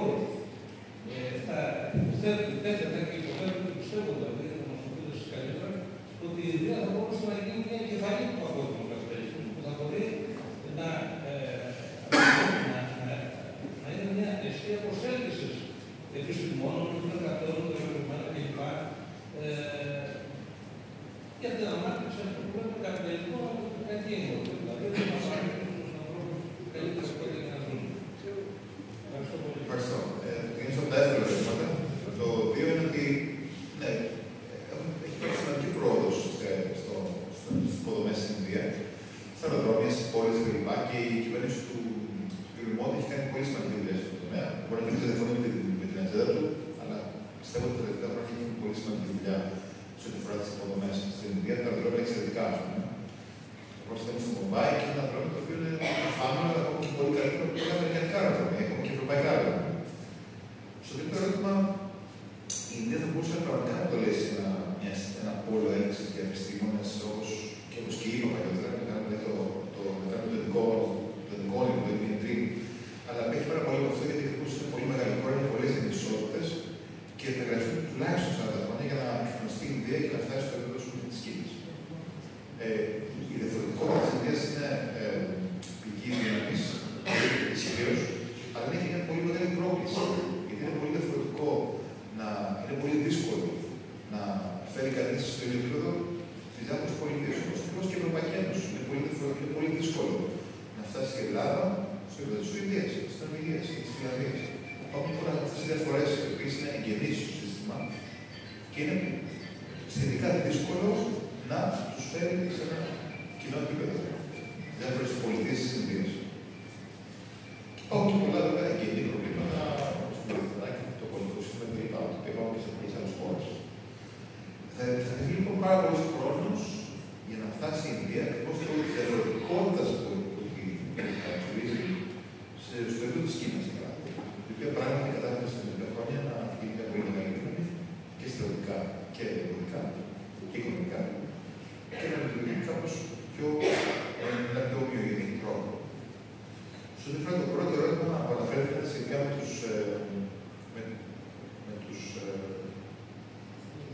με το πώς οι Ινδοί νιώθουν την έθνος. Αυτό το έχω συζητήσει πάρα πολύ με πολλούς Ινδούς φίλους και συναδέλφους. Και μία απάντηση είναι ακριβώς το κοινό ινδουιστικό πλαίσιο το οποίο διαμόρφωσε τον ελληνικό πολιτισμό. Φυσικά η Ινδία έχει πάρα πολλές θρησκείες, χριστιανούς, μουσουλμάνους, Τζέιν, Σικ κλπ. Μερικές από αυτές τις θρησκείες πηγάζουν από τον Ινδουισμό, όπως είναι η Σικ. Αλλά ο Ινδουισμός δεν είναι απλά μια θρησκεία, είναι και ένας τρόπος ζωής και είναι ένας κοινός πολιτισμικός άξονας, ο οποίος ακριβώς είναι ένας από τους πυλώνες συνοχής της Ινδίας. Ένας άλλος λόγος που οι Ινδοί νιώθουν να μπορούν για ένα δεκτικό έθνος της εθνότητα είναι τα σύνορα, τα οποία ακριβώς είχαν οι Ινδοί, ειδικά στο βορρά, το Αφγανιστάν, τη Τουρκία, με άλλες χώρες, και στην πραγματικότητα τους χώριζαν από άλλες εθνότητες, άλλους λαούς με διαφορετικές παραδόσεις και κουλτούρες. Οπότε αυτόματα κάποιοι οποίοι είχαν περισσότερα κοινά στοιχεία ήταν διαφορετικοί ξεχωριστοί από κάποιους άλλους λαούς που ήταν πολύ διαφορετικοί, όπως οι Πέρσες, όπως το Αφγανιστάν κτλ.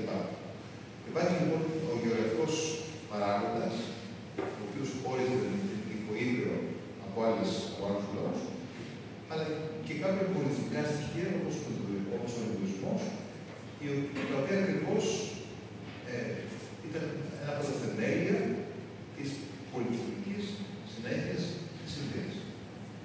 Και όταν λέγαμε η Ινδία, οφείλουμε να συμπεριλάβουμε και το σημερινό Πακιστάν και το Μπαγκλαντές. Ήταν πολύ μεγάλη η Ινδία. Ήταν μια πολύ μεγάλη περιοχή του κόσμου. Κάποια στιγμή, μάλιστα, η Ινδία στην αρχαιότητα, στο ζενήθ της αυτοδορίας του Μάουρια, όπως σας ανέφερα προηγουμένως, είχε περίπου 50 εκατομμύρια ανθρώπους, κατοίκους. Όταν η Αθήνα έχει 10.000. Τα μεγέθη είναι πολύ διαφορετικά.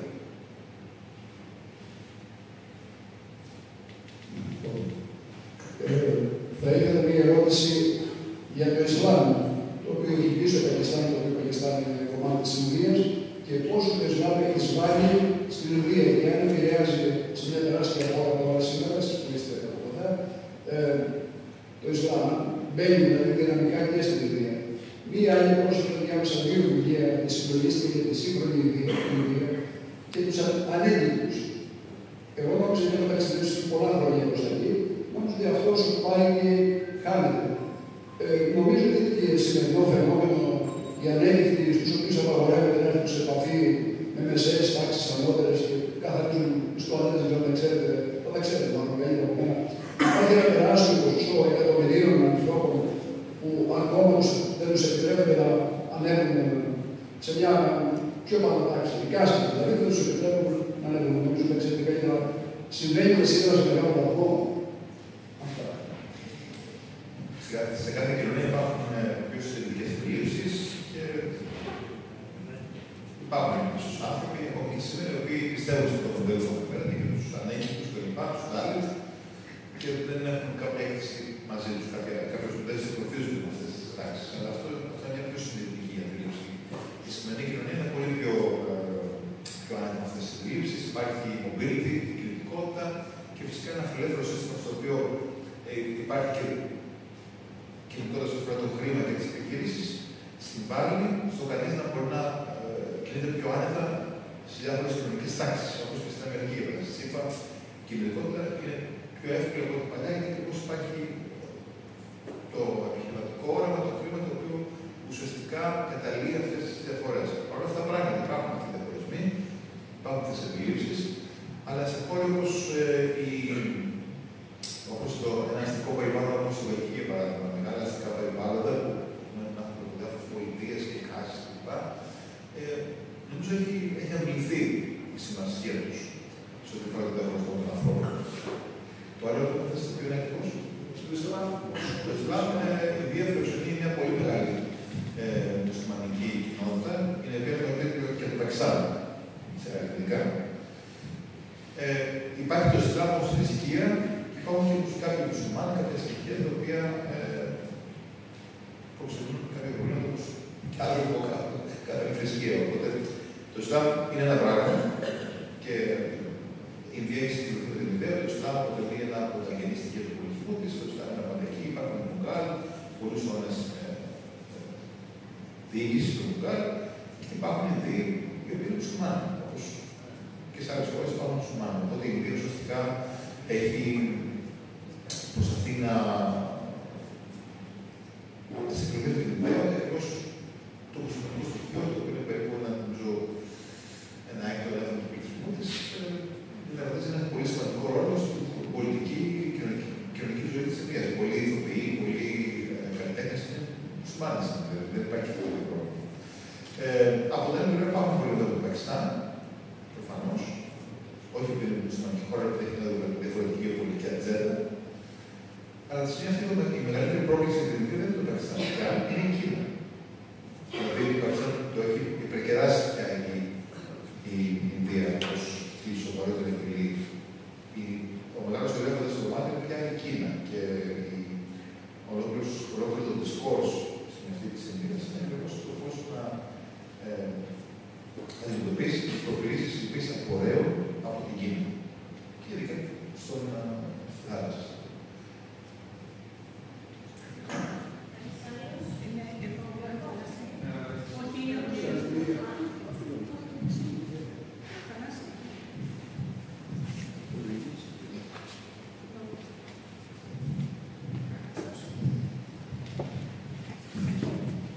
Προσωπικά δεν έχω διαβάσει πηγές συνήθειες, αλλά από τις ελληνικές πηγές φαίνεται να έχουμε πολλά κοινά Έλληνες και Ινδοί. Από πανάρχια από το ορφικό αργό, έχουμε αντίληψη ίδια νομίζω Ινδοί, από τον Απολόγιο του Διανέα, ο οποίος επισκέπτεται τους Βραχμάνες και ένας εξ αυτών πηγαίνει μαζί του, τον Απολόγιο. Υπάρχει όμως πριν από περίπου έναν αιώνα συγγραφέας εδώ στην Ελλάδα, διανοητής και μεταφυσικός κτλ. Ο Νικόλαος Μαριουρής, ο οποίος μιλάει για κοινό πρόγραμμα. Μιλάει για τους Δραβίδες. Για κοινό πρόγραμμα. Για μια φυλή άγνωσης τους Δραβίδες, από τους οποίους κατάγονται Έλληνες και Ινδοί. Δεν ξέρω αν αυτό είναι αν στέκει το στάδιο, αν αυτή η πληροφορία υπάρχει και από την πλευρά του. Ευχαριστώ. υπάρχουν πολλά κοινά στοιχεία, ακόμα και στο μεθοδολογικό επίπεδο, όπως είναι για παράδειγμα η Χίλος Πιέρνα και η Τιόνι του Κρίστα, και ο οποίος σκοτώθηκε λίγο από κάτι αντίστοιχο. Εκεί λοιπόν μπορούμε να αντιμετωπίσουμε, να ανεκνεύσουμε, να αντιμετωπίσουμε πολλές αναλογίες και μπορούμε να εντυμματίσουμε κοινά στοιχεία ανάμεσα στην ελληνική και την ελληνική μυθολογία κλπ. Από την άλλη πλευρά, υπάρχουν κάποια στοιχεία σε πολλές μυθολογίες του κόσμου, τα οποία υπερβαίνουν το αυστηρά θρησκευτικό πολιτιστικό πλαίσιο. Μπορεί λοιπόν κάποια μυθολογική παράδοση στην Νότια Αμερική να παρουσιάσει κάποια παρόμοια στοιχεία και ακριβώς να δημιουργούν με πολύ παρόμοιο τρόπο. Και αυτό είναι πολύ λογικό, γιατί όλα έχουν ένα φαγητό, ασφάλεια, ένα σπίτι. Οπότε οραματίζονται το Θεό και προσδιορίζουν το θεϊκό στοιχείο με πολύ παρόμοιους τρόπους. Αλλά συμφωνώ ότι η Ινδία και η Ελλάδα έχουν πολλά κοινά στοιχεία, τα οποία παραπέμπουν στις εικόνες ή στις δεσμούς ανάμεσα στις χώρες. Σε ό,τι αφορά το DNA, που λέμε με τη φυλή, αυτό είναι κάπως προβληματικό. Και θέλουμε πάντα με πολύ σκεπτικισμό κάποιες προσπάθειες να ανοιχνεύσει κανείς, να εντοπίσει κανείς σε ελληνικό DNA στο σημερινό Πακιστάν ή την Ινδία. Το οποίο δεν αποκλείω. Και εγώ έχω δει πολλούς Ινδούς που κάνουν Έλληνες στην Ισπάνα, ειδικά στην Πέτρα Ποταμία, στο Παντζάμπ, στη Δυτική Ινδία, στην οποία υπήρχε ένα έντονο ελληνικό στοιχείο και προσβήξει διάφορες κοινότητες. Από τα άλλη πλευρά έχουμε προσβήξει και στους Έλληνες, και στους Τούρκους, άλλους λαούς. Δηλαδή είναι πολύ επισφαλές το να επικαλεστεί κανείς το επιχείρημα του DNA για να εκπληρώσει, να αποδείξει ότι υπάρχουν εθνοτικές συγγένειες ανάμεσα σε δύο λαούς. Δεν το αποκλείω, αλλά είναι κάτι το οποίο εγώ προσωπικά θεωρώ πολύ επισφαλές επιστημονικά. Και όπως γίνεται στην ιστορία, στην ιστορία έχει οδηγήσει σε πάρα πολύ μεγάλες ακορότητες και εγκλήματα. Οπότε είμαι πολύ επιφυλακτικός σε ό,τι αφορά το δικαίωμα του DNA για τις ελληνικές σχέσεις.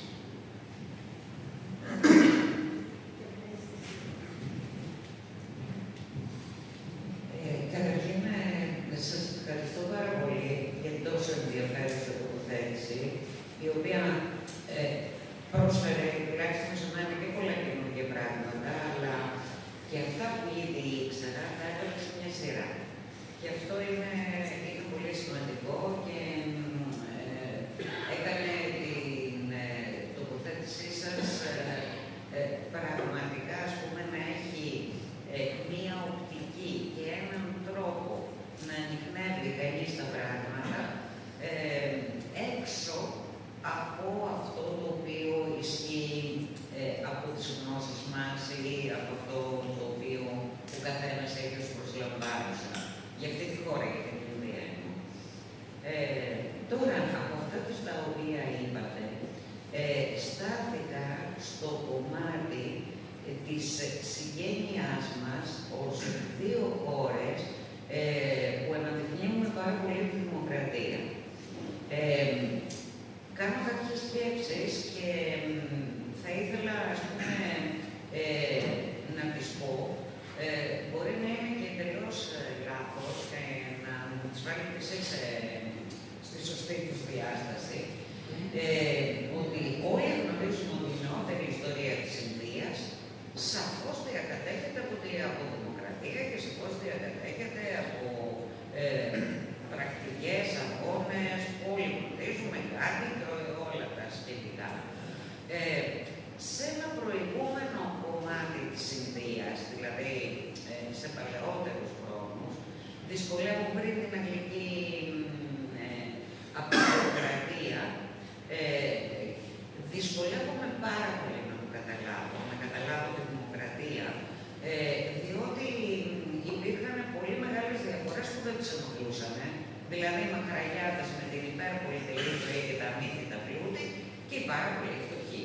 Ενδεχόμενα αυτό το πράγμα στην δική τους να το αποδέχονται λόγω της φιλοσοφίας που έχουν και της αποδοχής, της προσήλωσης στην αποδοχή κάποιων πραγμάτων, όπως τις κάνουν. Στο επόμενο όμως που έρχομαι να πω είναι ότι όντως οι άνθρωποι γίνανε φωτεινοί για όλο τον κόσμο σε κάποια περίοδο. Και θα ήθελα να σας ρωτήσω αν κατά τη γνώμη σας αυτό συναρτάται με την αγγλική απεικιοκρατία και με τα ερεθίσματα που πήραν από αυτή, πέρα από τη διοίκηση, την οποία αναφέρατε. Γιατί δεν κατά ψέματα, οι Άγγλοι με όλα τους τα ζητήματα και με όλα τους τα στραβά ήταν πρωτοπόροι σε ορισμένα πράγματα και στο εργατικό κίνημα, και στο φεμινισμό και στην οργάνωση, ας πούμε, παρά τους τίτλους ευγενίας, ας πούμε, που είχαν γεύμαι ακόμα όμως και στην εδραίωση μιας δημοκρατικότερης διοίκησης. Εάν αυτό επηρέασε την κατάσταση, τώρα μπορεί και να τα πέφτει. Απλώς λέω ότι ενώ παλιότερα βλέπω μαχαραγιάδες φτωχούς, και αυτό στο δικό μου μυαλό δεν είναι δημοκρατία, στη συνέχεια είτε μαθαίνουμε και μας το επιβεβαιώνετε εσείς και το γνωρίζουμε, ότι αναπτύσσεται πάρα πολύ. Και αναρωτιέμαι ή κάνω λάθος στο πρώτο, έτσι, ή κάτι συμβαίνει, ας πούμε, από ένα σημείο και μετά. Αυτό είναι, σε αυτό θα ήθελα ένα σχολιασμό. Κοιτάξτε, και στην Ελλάδα είχαμε κάποια τέτοια φαινόμενα. Προφανώς υπήρχαν κάποιες εμβριακές μορφές ρεπουμπλικανικής, ας πούμε, κοινωνικής οργάνωσης και στην δημοκρατία. Αλλά υπήρχαν και κάποιες οικογένειες οι οποίες είχαν πολύ μεγάλη εξουσία. Κάτι που αυτό που αναφέρει Μαχαραγιάδη στην Β' είναι στην Ελλάδα. Δηλαδή, το λογοτήριο αποδοφόρησαν ουσιαστικά αυτές τις οικογένειες. Ξεχάστηκα να το πω. Και εμείς θα το έχουμε ένα κομμάτι. Και ουσιαστικά ακόμη και σήμερα γνωρίζετε πολύ καλά. Υπάρχουν κάποιες οικογένειες οι οποίες έχουν μεγαλύτερη επιρροή στα πολιτικά πράγματα. Το οποίο είναι κάτι νόμο δεν συνάδει με το γράμμα της δημοκρατίας. Δηλαδή, δεν μπορεί να μια χώρα η ιστορία της, η πολιτική της ζωή να περιστρέφεται γύρω από το ποιότητα της οικογένειας. Είναι κάτι το οποίο είναι μια ανομαλία σε ό,τι αφορά τη δημοκρατία. Οπότε και εμείς δεν είμαστε τόσο άνετοι στη σχέση με την οποία μας αναφέρατε το θέμα του Μαχαραγιάδη, Μαχαραγιάδης και τοπική ηγεμόνας κτλ. Δεν το έβαλε σε συγγνώμη, μην ξέρετε τη διαστολή με εμάς. Όχι, αλλά είναι μια πορεία, μια διαδικασία που ακριβώς οδηγεί στην κατάληψη των τοπικών πρικυπάτων και ηγεμόνων και οδηγεί απολύει στην εδραίωση ενός συμπαγού δημοκρατικού συστήματος, όπως έχουμε και εμείς σήμερα στην Ελλάδα, με ένα τελευταίο της αναμονής τις οποίες παρουσιάσει. Τώρα, αυτό που είχε πάντα η εμπειρία, και είναι πολύ ενδιαφέρον, είχε ακριβώς μια μοναδική ικανότητα να συγχωνεύει και να συνθέτει, να συγκεράσει πράγματα από διάφορους πολιτισμούς. Και αυτό που ήταν πάντα περίφημο ήταν ότι όπως πήγε στην Ινδία, ουσιαστικά ήταν ένα από την Ινδία. Εγώ δεν έχω γυναικόλογα, είμαι και εγώ the way. Λοιπόν, οπότε οι Ινδοί κατάφεραν με την δημοκρατία να υιοθετήσουν και να σωματώσουν κάποιες πρακτικές, τις οποίες θεώρησαν ωφέλιμες για το καλό της χώρας τους. Αλλά αυτό το έκαναν και με άλλους πολιτισμούς και με άλλες παραδόσεις, όχι μόνο με τους Άγγλους. Προφανώς οι Άγγλοι κληρονόμησαν ένα πολύ σημαντικό σύστημα διοίκησης, το εμπόριο, το δίκαιο βασίζεται στο αγγλικό δίκαιο κλπ. Οπότε οι Ινδοί ουσιαστικά υιοθέτησαν αυτά τα στοιχεία, τα οποία ακριβώς έχουν και ένα πολύ σημαντικό ρόλο στην δική τους διοίκηση σήμερα. Τώρα, προφανώς υπάρχουν πολλά κινήματα στην Αγγλία και τα λοιπά που αναφέρατε και είναι σημαντικό να γνωρίσουμε και εδώ ότι οι αρχιτέκτονες της σημερινής Ινδίας, ο Παναγικά, ο Νέρου κλπ. Αυτή η πολιτική ελίτ δηλαδή, είχε ουσιαστικά προέλθει από το αγγλικό σύστημα εκπαίδευσης. Δηλαδή, όλοι αυτοί οι άνθρωποι ήταν και γλωσσικά και πολιτισμικά πολύ άλλοι, πολύ είχαν εντελφίσει, είχαν εμποδιστεί, είχαν εμβολιαστεί από το αγγλικό σύστημα, από την αγγλική παιδεία. Και είναι πολύ φυσιολογικό ότι οι ιδέες τους, η θεωρία τους είχε σε έναν βαθμό επηρεαστεί από την έκθεσή τους στην αγγλική παιδεία. Αυτό δεν είναι κακό. Αναπόφευκτα λοιπόν υπάρχει αγγλική επίδραση στην Ινδία, αγγλική επιρροή, αλλά σήμερα όπως μια συστηματική προσπάθεια να σταθμίσει κανείς την επιρροή της παράδοσης της Πανεπιστημίου και να δει κανείς πώς μπορεί να επαναξιολογήσει τις εγχώριες ιδεολογικές παραδόσεις της Ινδίας και να προωθήσει μια νέα ατζέντα, ένα νέο προφίλ στο διεθνές στερέωμα. Και δεν είμαστε πια στην Μαχάτα Γκάνδη, στον πρώτο αιώνα, και η Ινδία σήμερα είναι πάρα πολύ διαφορετική από ό,τι όταν μιλούσε ο Μαχάτα Γκάνδη από το ΑΔΕ.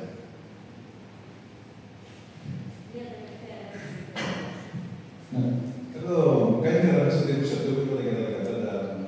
Διότι να σας πω ότι μερικούς ξέρω εγώ, να καταλάβετε, που δουλεύουν στην Τάτα, στην Ινδία. Μια πολύ μεγάλη εταιρεία, η οποία έχει αεροναυπηγικό τομέα και κάποιοι συνάδελφοι, όχι ακριβώς συνάδελφοι, βέβαια ήταν στελέχη της εταιρείας που δουλεύουν, δουλεύουν στην Τάτα. Θέλω να πω λίγο αυτό που μου έχουν αναφέρει προσωπικά οι ίδιοι και να μου εξηγήσετε το χρονικό μας την πρώτη ερώτηση. Ότι υπάρχει μια τεράστια διαβάθμιση στην Ινδία. Δηλαδή υπάρχει, ας πούμε, ένα σχολείο το οποίο τα παιδιά παίρνονται με στολές. Νομίζω είναι αγγλόφωνο, είναι αγγλικά. Και αν κάποιος πάει και πει στα παιδιά αυτά, τι θα γίνεις να μεγαλώσεις, θα πει ο ένας θα πει πιλότος, αεροναυπηγός. Και ταυτόχρονα υπάρχει μια κατάσταση ζωφερή για πάρα πολλούς συνδούς. Δηλαδή, φτώχεια, ακραία εκμετάλλευση, τοπική εργασία, ζητιανιά. Ξέρω ότι κινείται προφανώς η Ινδία για να καλύψει αυτό το πράγμα. Αλλά θα ήθελα να μου πείτε, να επανέλθω δηλαδή ουσιαστικά στην πρώτη ερώτηση, να μου πείτε αν είναι άσχετη, τι συμβαίνει και με ποιο τρόπο προσπαθεί η Ινδία να καλύψει το πράγμα αυτό.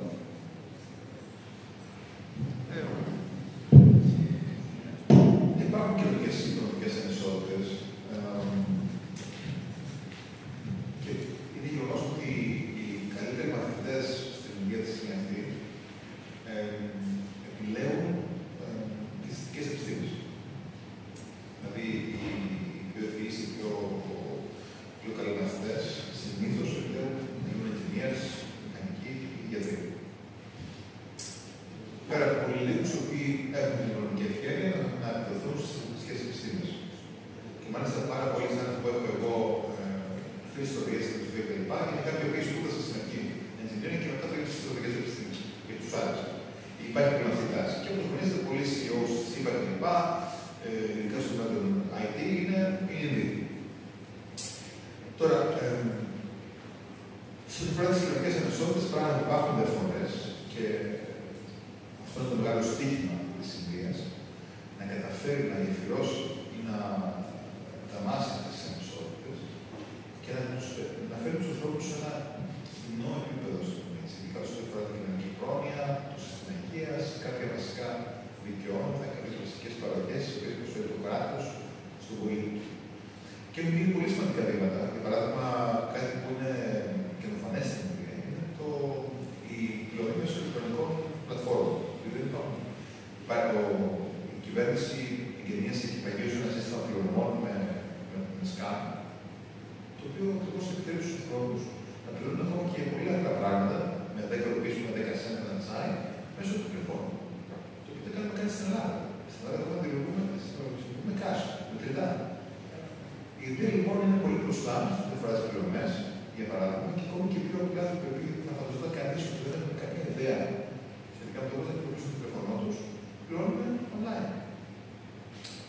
Υπάρχει λοιπόν η διάθεση στην Ινδία τη στιγμή αυτή, αυτό το όραμα, να εμφανιστεί η Ινδία, να αντιληφθούν αυτές οι κοινωνικές και οικονομικές διαφορές και ανισότητες, αλλά σίγουρα αυτό θα πάρει πάρα πολύ χρόνο. Γιατί η Ινδία είναι μια πολύ μεγάλη χώρα και είναι πολύ δύσκολο να φέρει κανείς τις διάφορες πολιτείες στο ίδιο επίπεδο. Σαν να στην Ευρωπαϊκή Ένωση. Είναι πολύ δύσκολο να έρθει η Ρουμανία, η Ελλάδα, στο επίπεδο που έχει η Σουηδία ή η Ολλανδία. Φανταστείτε λοιπόν κάτι ανάλογο. Και ειδικά σε μια χώρα που έχει 1,5 εκατομμύρια ανθρώπους, με πολλές διαφορές μεταξύ τους. Θα πάρει λοιπόν χρόνο αυτή τη διαδικασία, σίγουρα. Αλλά στο τέλος της ημέρας αυτό που είναι πολύ σημαντικό είναι να δούμε αν οι άνθρωποι στην Ινδία, και ένα ερώτημα το οποίο οφείλω να ανοιχτό για απόψε, είναι ευτυχισμένοι αυτοί που έχουν ή όχι. Και στη τελευταία ανάλυση, αυτό που παρατηρώ πάρα πολύ στον ελληνικό κόσμο, είναι ότι πράγματι έχουμε πρόσβαση σε πολλά υλικά αγαθά, σε πολύ καλές υπηρεσίες κλπ. Αλλά παρόλα αυτά αντιμετωπίζουμε πάρα πολύ σοβαρά, βαθιά, πνευματικά, ψυχολογικά προβλήματα. Και αυτό που με λυπεί πάρα πολύ όταν έρχομαι στην Ελλάδα είναι ότι ακριβώς βλέπω ότι οι άνθρωποι πια έχουν να αντιμετωπίζουν πολύ σημαντικές ψυχολογικές προκλήσεις, τις οποίες δεν είχα δει ότι εγώ στην Ελλάδα ο μαθητής για παράδειγμα. Προφανώς υπάρχουν ιστορικοί λόγοι. Υπάρχει οικονομική κρίση, υπάρχει COVID, υπάρχουν πολλά οικονομικά προβλήματα κτλ. Εγώ περιγράφω ένα ιστορικό, στο παίρνω θέση. Το πρόβλημα όμως είναι αν μια χώρα, ένας λαός είναι έτοιμος να αντιμετωπίσει αυτά τα προβλήματα και να τα δαμάσει, να τα διαχειριστεί. Και πιστεύω ότι ήδη με την πολύ σημαντική πνευματική παράδοση που έχουν την εγγενή ικανότητα να αντιμετωπίσουν αυτές τις προκλήσεις. Αυτό λοιπόν που μπορεί να μάθει ο κόσμο με την Ινδία είναι πρώτα απ' όλα η διαφορετικότητα και πώς αυτή συντελεί σε μια έγκρωση δημοκρατία, και από την άλλη πλευρά πώς μπορεί κανείς να αξιοποιήσει τις εγχώριες κοινωνικές παραδόσεις όπως και εμείς στην Ελλάδα, γιατί και εμείς έχουμε πλούσιο αρχαία παράδοση, για να αντιμετωπίσει κάποιες προκλήσεις οι οποίες ανακύπτουν στον 21ο αιώνα. Εγώ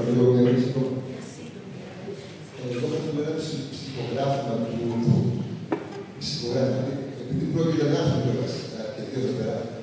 Αυτή είναι προσαρμοστικός, είναι προσαρμοστικός στη χώρα που θα πάει.